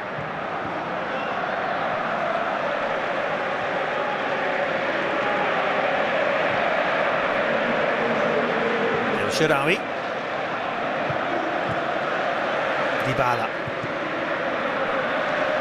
runs into a group of three Lecce players, and Gilbert goes for a walk up to the halfway line. Koulibaly, Kurstovic. No one closing him down. Morente. Spaniard dinks the ball in for Dorgu. Chip into the penalty area. Could have chased it down by Angelino. Paredes. Mancini. Abdul Hamid tripped up by Morente. Free kick for Roma. And Paredes involved in the thick of the action.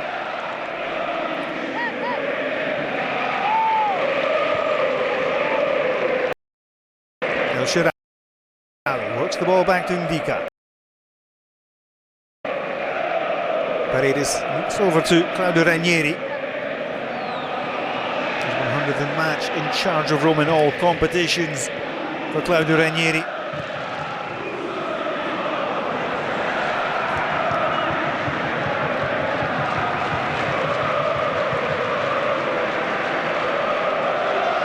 This is the chance for Salamakers.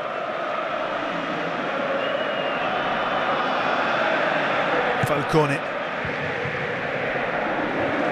1.95 m. Full frame. Put to Lecce's cause there. The free kick in the centre of the park. Paredes. Dybala. Closely watched by Jean. Angelino. There's 1-2 with El Shaarawy. Kone. And Angelino. Doesn't get a corner out of it.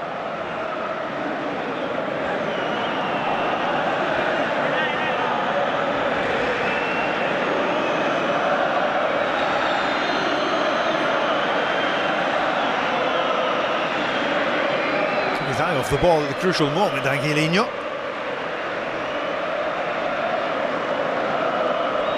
Falcone.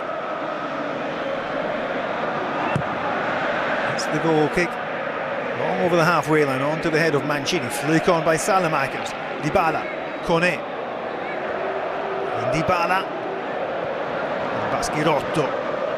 Brings one challenge, then another. Kaba looks for the 1-2. Gets the 1-2. With Gilbert. Kaba, edge of the box. Tumbles down. The referee wags the finger in the air. Hummels indicating that he made contact with the ball. Paredes. Goes back to Zvila. Abdul Hamid. Mancini. Zvila. And we find the clearance onto the head of Gaspar. Lecce unable to build inside the Roma half. There's a clean tackle by Mats Hummels. Paredes.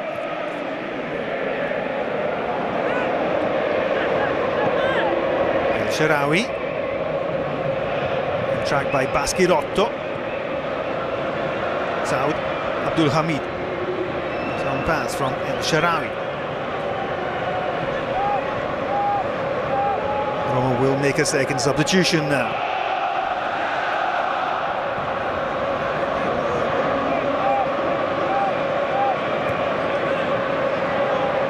Just Pizzilli, I think, is one substitute will be made.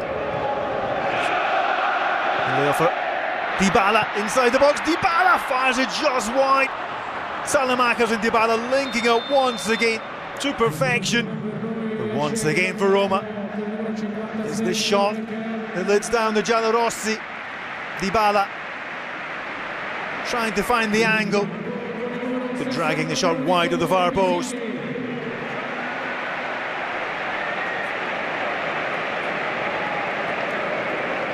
Salamakers' last involvement, almost setting up Dybala. And the move that came so close to restoring Roma's advantage.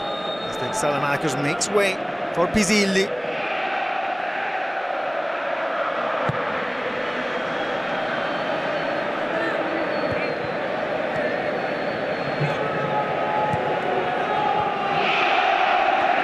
Mancini.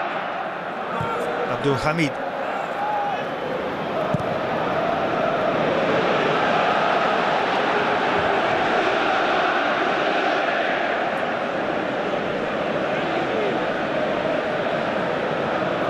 Roma unhappily working their way out of possession there. Gifting this opportunity for Lecce.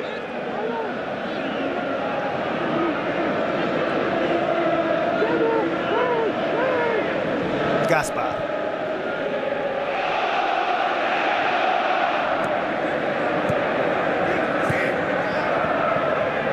Morente. Caba. Gaspar's happy to get rid of possession there. And El Shaarawy and Dybala on top of him. Here's Dybala trying to control the ball with a touch on the heel.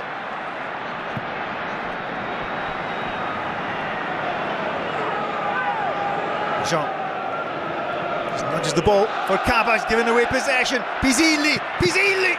Shot blocked by Falcone, the substitute on the pitch for a handful of seconds with a glorious opportunity to restore Roma's advantage.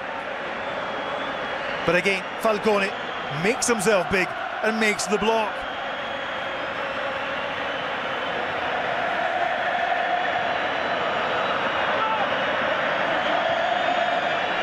Paredes will now take the corner.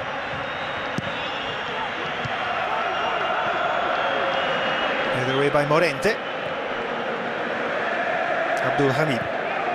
Paredes picks out Angelino. He's going to fly it in across. Dorgu concedes another corner. Again, Pizzilli making a nuisance of himself inside the penalty area. What a chance that was for Pizzilli.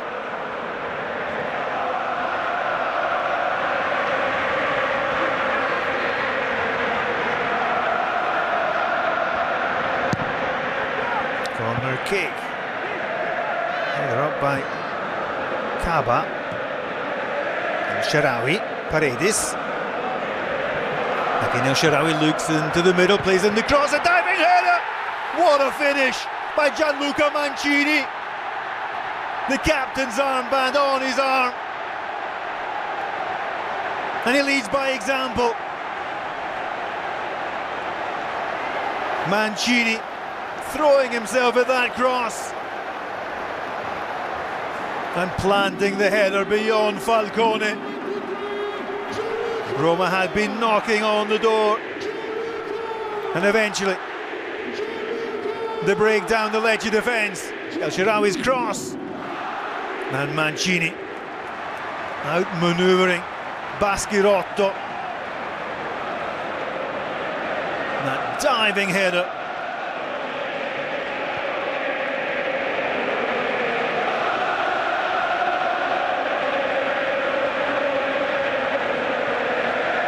Roma finally restore their lead at the Olimpico.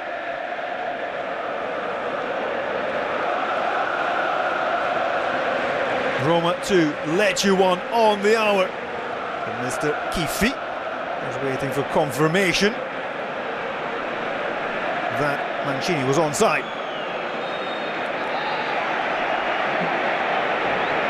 Lecce restart the match, trailing once more at the Olimpico.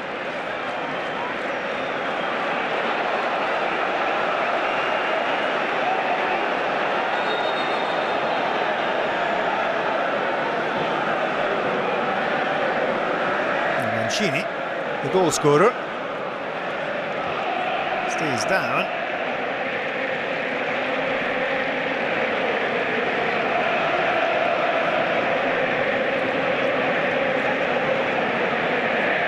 El Shaarawy playing that tantalising cross into the middle.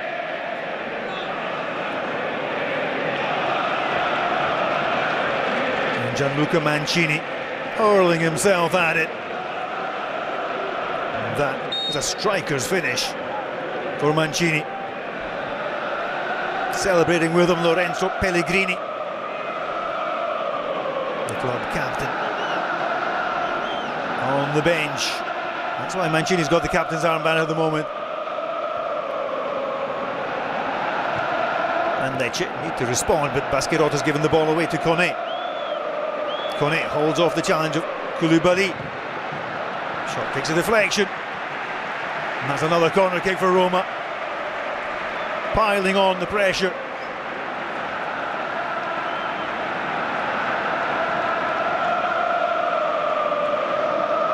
And once again, the away side forced to defend another corner kick.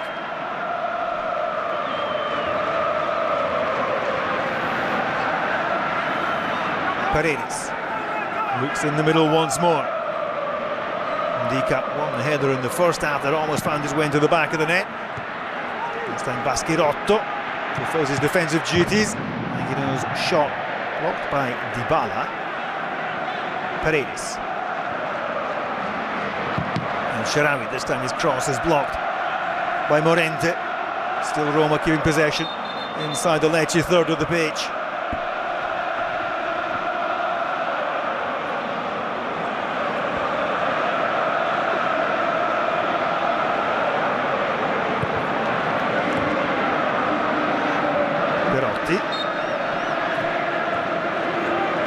Another substitution set to come on, set to be made by Gianpaolo. Perotti set to come into the action.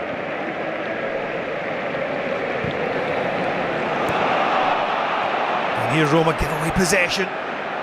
Morente reaches the edge of the penalty area. Morente brushed aside by Pisilli.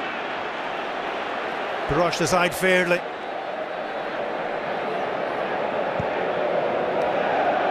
Hummels.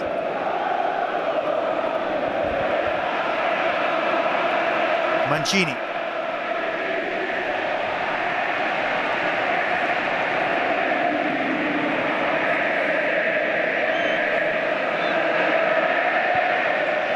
Hummels. El Shaarawy. Ball slides through to Angelino.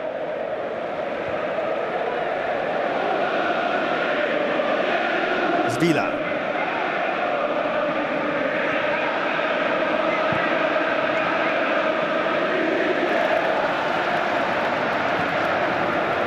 Two substitutes being prepared by Marco Gianpaolo to complete his full quarter of 5 in 64 minutes. Krstovic running at Mancini, the overlap from Dorgu. Clips in the cross, too close to Zvila to worry the Roma defence. And the Roma defence has made its own problems this evening. From the penalty conceded, the ball given away a couple of times also in the second half.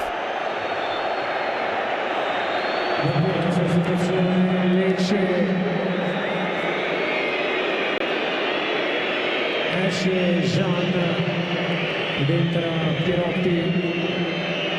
Pirotti comes on for Jean.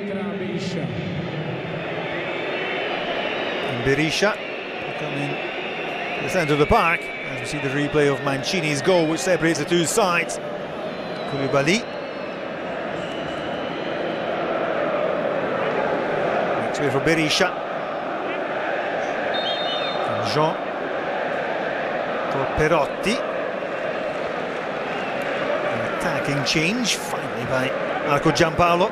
Let's see Dorgu go back into that left back position, which he started off with the Lecce reserves. Now here's a great run already. Perotti, sliding tackle from Paredes, exceptional.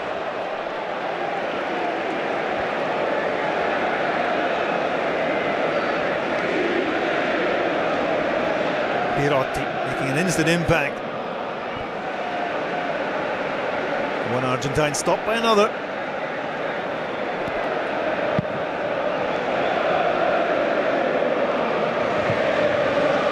Kirstovic doesn't win the header against Ndika.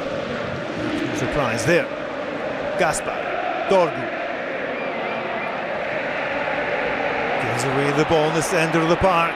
Kone to Dybala, waits for the support of Saud. Ball back in, and that is a quality finish. Doesn't win the header against Ndika. No surprise there. Gaspar, Dorgu gives away the ball in the centre of the park. Kone to Dybala, waits for the support of Saud. Ball back in, and that is a quality finish. Finally react to the Claudio Ranieri treatment. The 73-year-old is making his footballing vision heard, and we can see the changes in the players' attitudes this evening. A determination to push forward. Abdul Hamid making amends for that foul in the first half, setting up Pizzilli. The two substitutes linking up for Roma's third goal on the evening.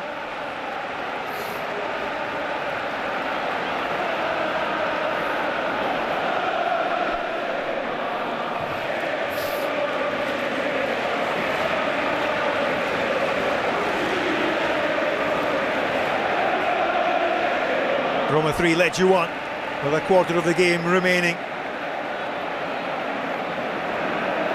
Pizzilli, his first goal since late September against Venezia.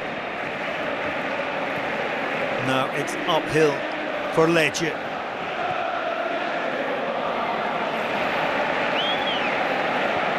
Berisha, the substitute, hadn't even touched the ball after coming on. Pirotti has, and Pirotti is once again involved in this action, playing the ball in, and Paredes again working so hard in midfield. Content to concede the corner.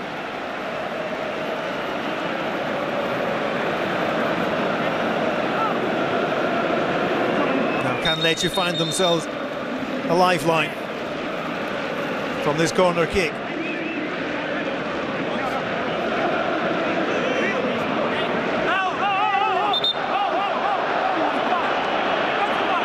Yellow card for Kirstovic, exactly right in front of the referee when he's told not to do what he just did. That is toss aside Angelino.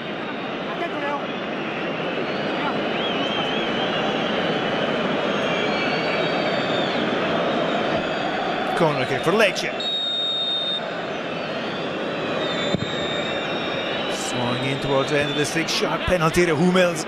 Holds his ground firmly. Morente calls over a teammate to take the throw down by the corner flag.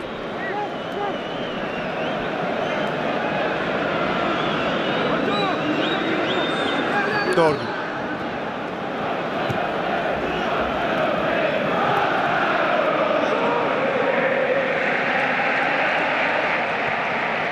Berisha. Kaba. Again Dorgu. Pizzilli. Blocks the cross by the Lecce number 13. Kaba works the ball back to Berisha. Tips it over the top. Great control by Uda. Back heel. And Pierotti. This hits the shot completely. No, swerves out of play for a throw. Down by the corner flag. What an opportunity that was for Lecce to get themselves back into the contest. Uda timing the run to perfection. To break the offside trap, the back heel into the path of Pierotti. And a poor finish by the Argentine. Baschirotto's header. Helped on by Berisha.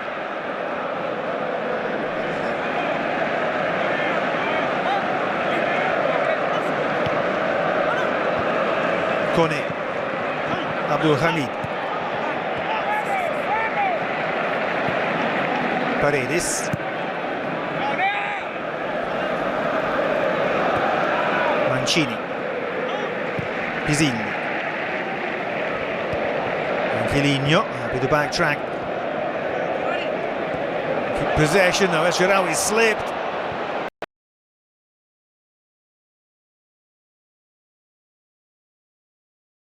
The ball straight through for Kurtovic at the edge of the area. Kurtovic, Hummels again, perfectly timed sliding tackle at the edge of the penalty area.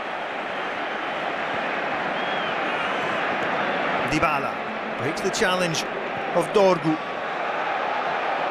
And Hummels is staying forward here. Here is Hummels. Kone, edge of the area. Kone. Shot takes a deflection out for another corner kick. The yellow card flashed in the direction of Kaba.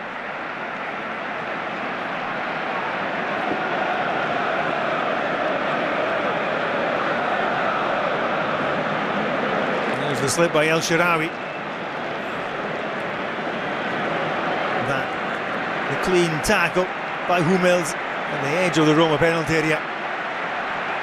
Set off the attack for Roma, which continued despite that foul on Dybala, which resulted in the yellow card for number 77 Mohamed Kaba. Dybala's corner, reaches El Shaarawy, hits one! Over the crossbar. Then Roma looking to add to their tally.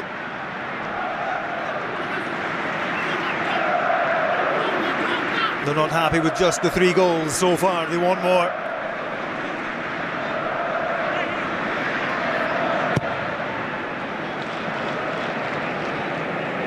Hummels once again. Masterclass at the heart of the defence. Angelino. Kone. Angelino, he was willing. Ball by Kone, rolled out of play. Baschirotto to Falcone. Ndika. Happy to get the ball away from the danger area. As is Mancini. Thumping it out of play.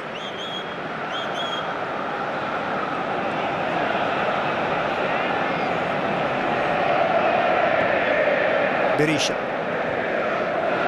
Hummels, excellently positioned to win the header against Kurtovic. So Abdul Hamid wins the tackle in the middle of the park.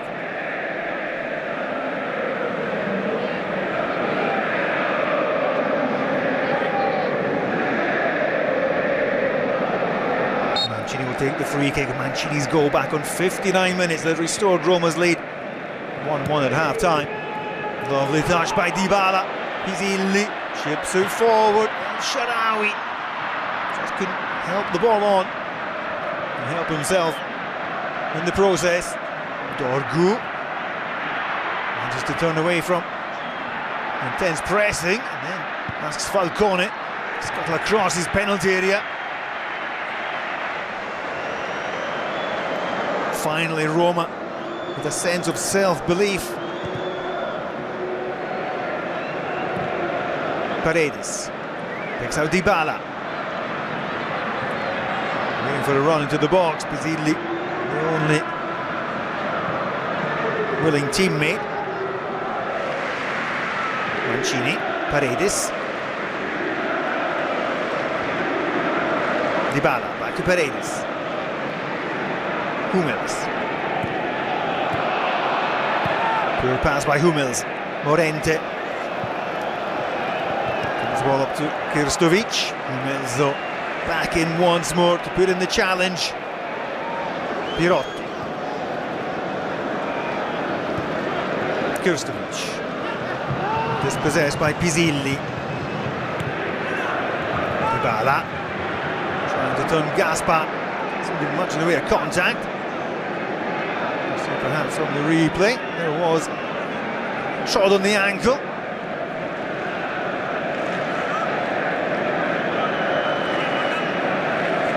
From the replay there you can see that Gaspar has his hands full, having to deal with Paulo Dybala. Tired pass there from the number 21. Baschirotto. Udan. Gaspar.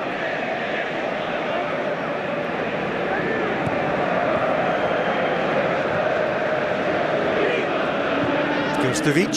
Kaba. Again Hummels. Perfectly placed for the interception. Baschirotto goes back to Berisha. 21-year-old is hungry to impress.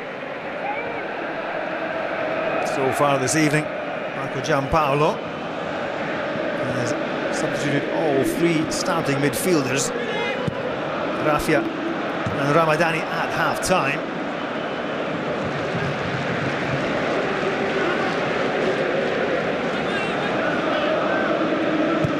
Berisha, heavy touch. Possession comfortably back with Roma.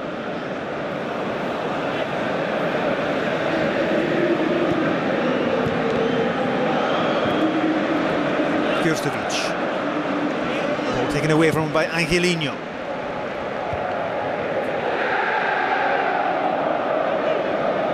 Pirotti. Kaba.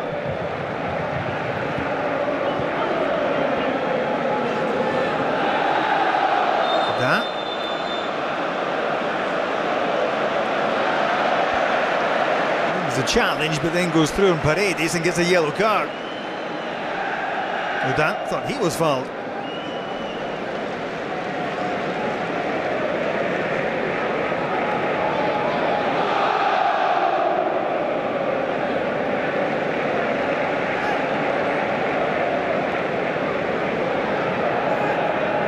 Udan thought he was tripped before he took out Paredes.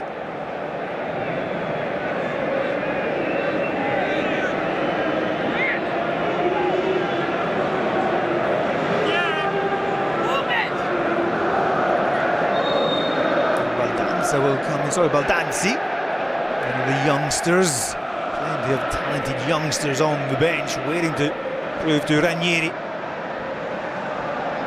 that they can do the business as well. Going for the experience of El Shaarawy, the experience of Paulo Dybala in attack. Baldanzi, signed from Empoli last season.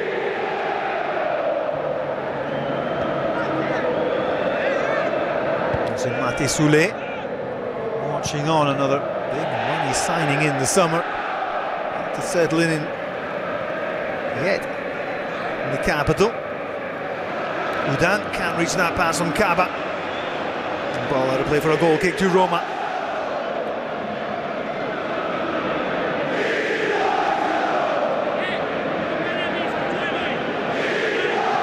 And Roma's confidence is precarious to say the least. 2-goal advantage. A cushion they're happy with, but should Lecce somehow find a way back into the match like they did in the final 5 minutes of the first half, then any scenario could be opened up here at the Olimpico. Zalewski.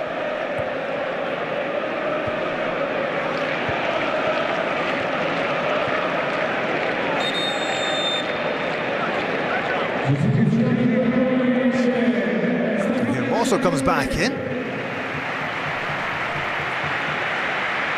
They're back training with the first team only this week. And he's coming straight into the action. El Shaarawy. Fine shift by the number 92. Hummels steps aside for Hermoso.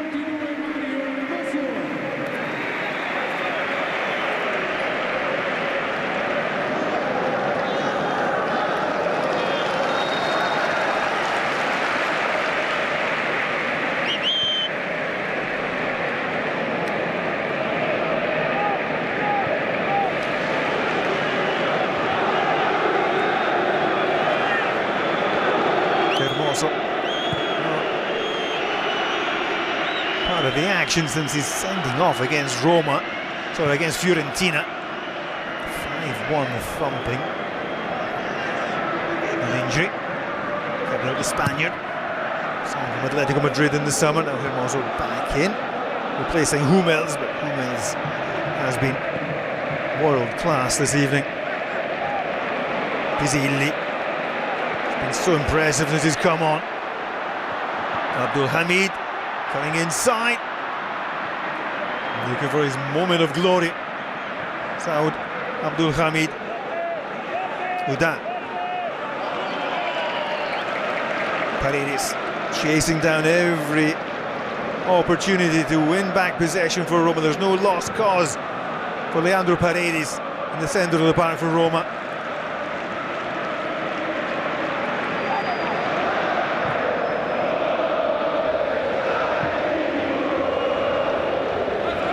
Zalewski, number 59.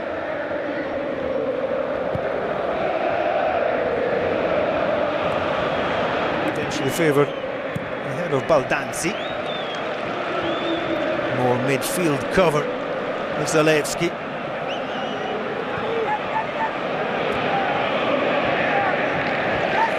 Dorgu. Such a quiet match for the number 13. Baschirotto. Pirotti and Baschirotto argue with each other in the centre of the park. Dybala. Hermoso. Dica. Now Mancini.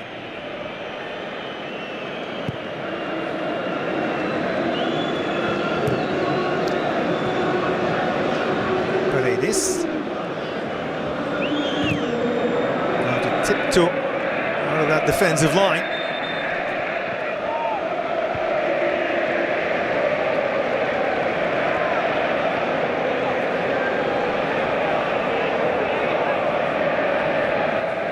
It looks like Lecce destined to taste defeat for the first time since Marco Giampaolo took over.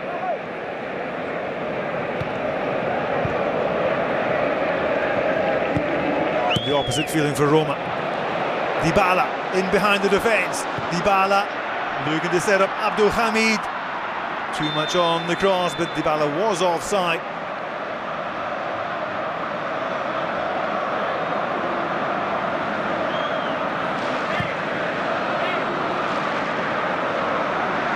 Too much on the cross from Paulo Dybala.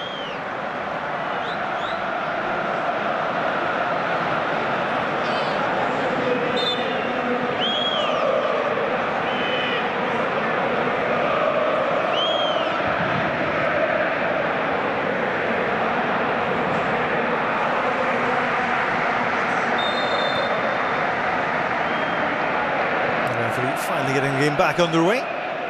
Dropped his whistle, and the reasons why was that slight delay.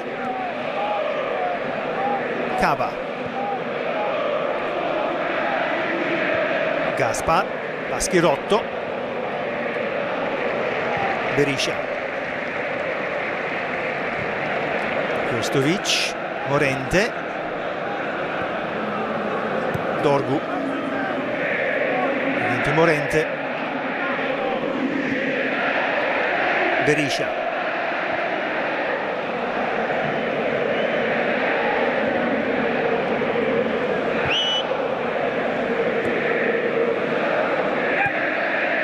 Roma happy to offer Lecce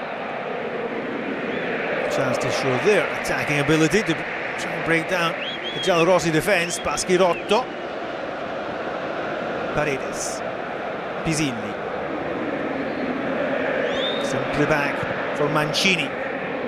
Pisilli and Mancini, the two goal scorers in this second half. Here's Pisilli once more taking over. Kone, still Kone, and that's wrapped it up for Roma. The fourth goal on the night, scored by Manu Kone.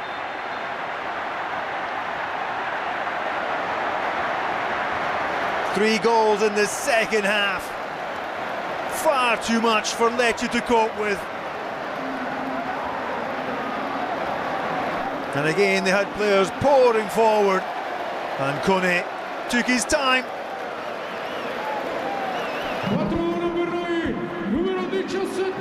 And plays the ball beyond Falcone. There, Gaspar falling awkwardly. That's a nasty injury. That's Pisilli, set up Kone. And there the midfielder took his time to stroke the ball beyond Falcone. For the fourth time in the game, Falcone has conceded. The third time in the second half.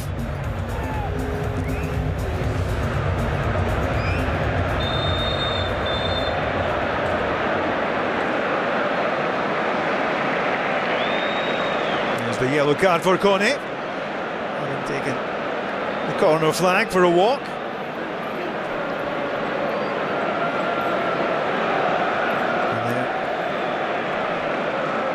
There's the stretcher coming on for Gaspar. Kone, his second goal for Roma. Certainly in more positive circumstances than the first. Gaspar, a nice pack on his knee.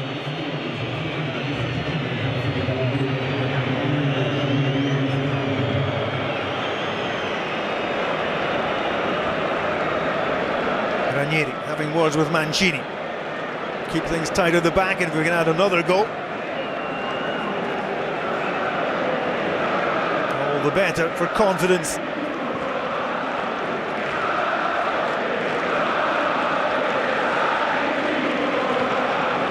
There's the header by Dybala to Pisilli. Gaspar twisting his knee down on the ground as Kone steered his shot beyond Falcone.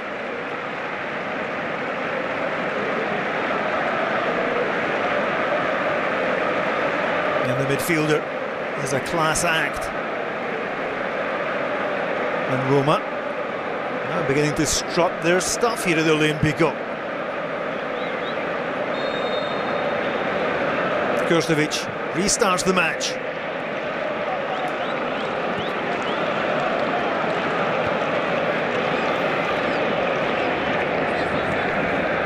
Dorgu wins a challenge against Paredes, and runs out of ideas, runs out of teammates, runs into trouble. Paredes, Pisilli, and Pisilli to Dybala. Dybala, he wants a goal himself, still Dybala, trying to find the opening. Paredes ties up once more in the centre of the park.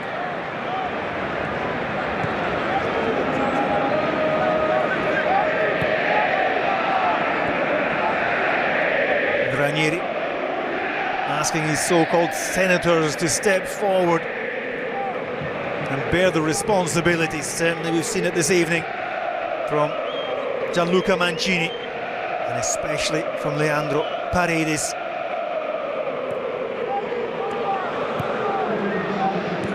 A masterclass display in the centre of midfield. Let's not forget Mats Hummels in the heart of the defence.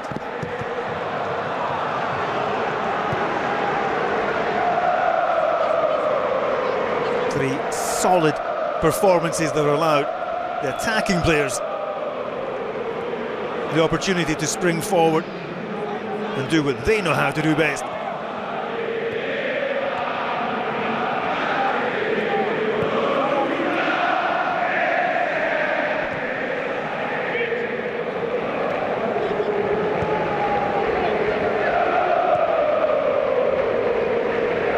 Berisha. Kaba. Back to Falcone.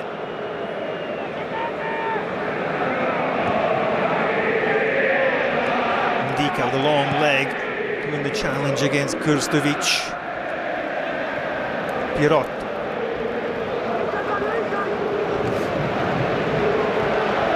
Hermoso standing firm. Dorgu.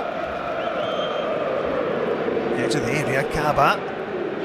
Puts the ball out to Tete Morente. Berisha, off the post! Almost a consolation goal for Lecce.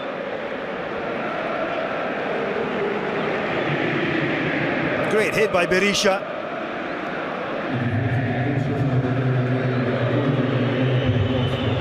Number 5-2 game.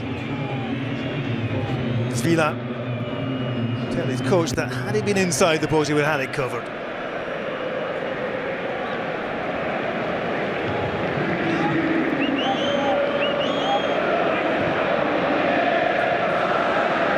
Abdul Hamid. 1-2 with Dybala. Abdul Hamid, that's an attempted cross. Looks over the crossbar.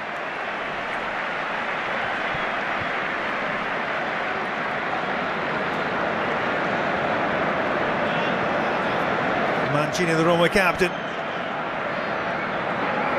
the player who restored the Giallorossi's advantage back on the hour.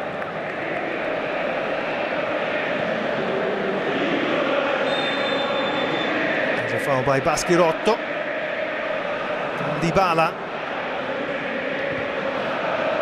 Kone, once more Kone. Almost a double in these closing minutes for Manu Kone. He wasn't offside. Dorgu.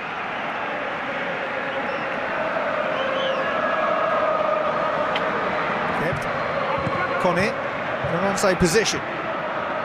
Dybala flips in the cross. Again, Kone going for it and getting another corner. Thoroughly enjoying himself out there. Manu Kone. Third minute of stoppage time. 4 allotted by Mr. Chiffi. The match official in Roma want a 4th goal in the second half. Dybala on the volley. Oh, that would have been sweet. Finally, Roma player with a smile on their face. It's half a smile, but it's something.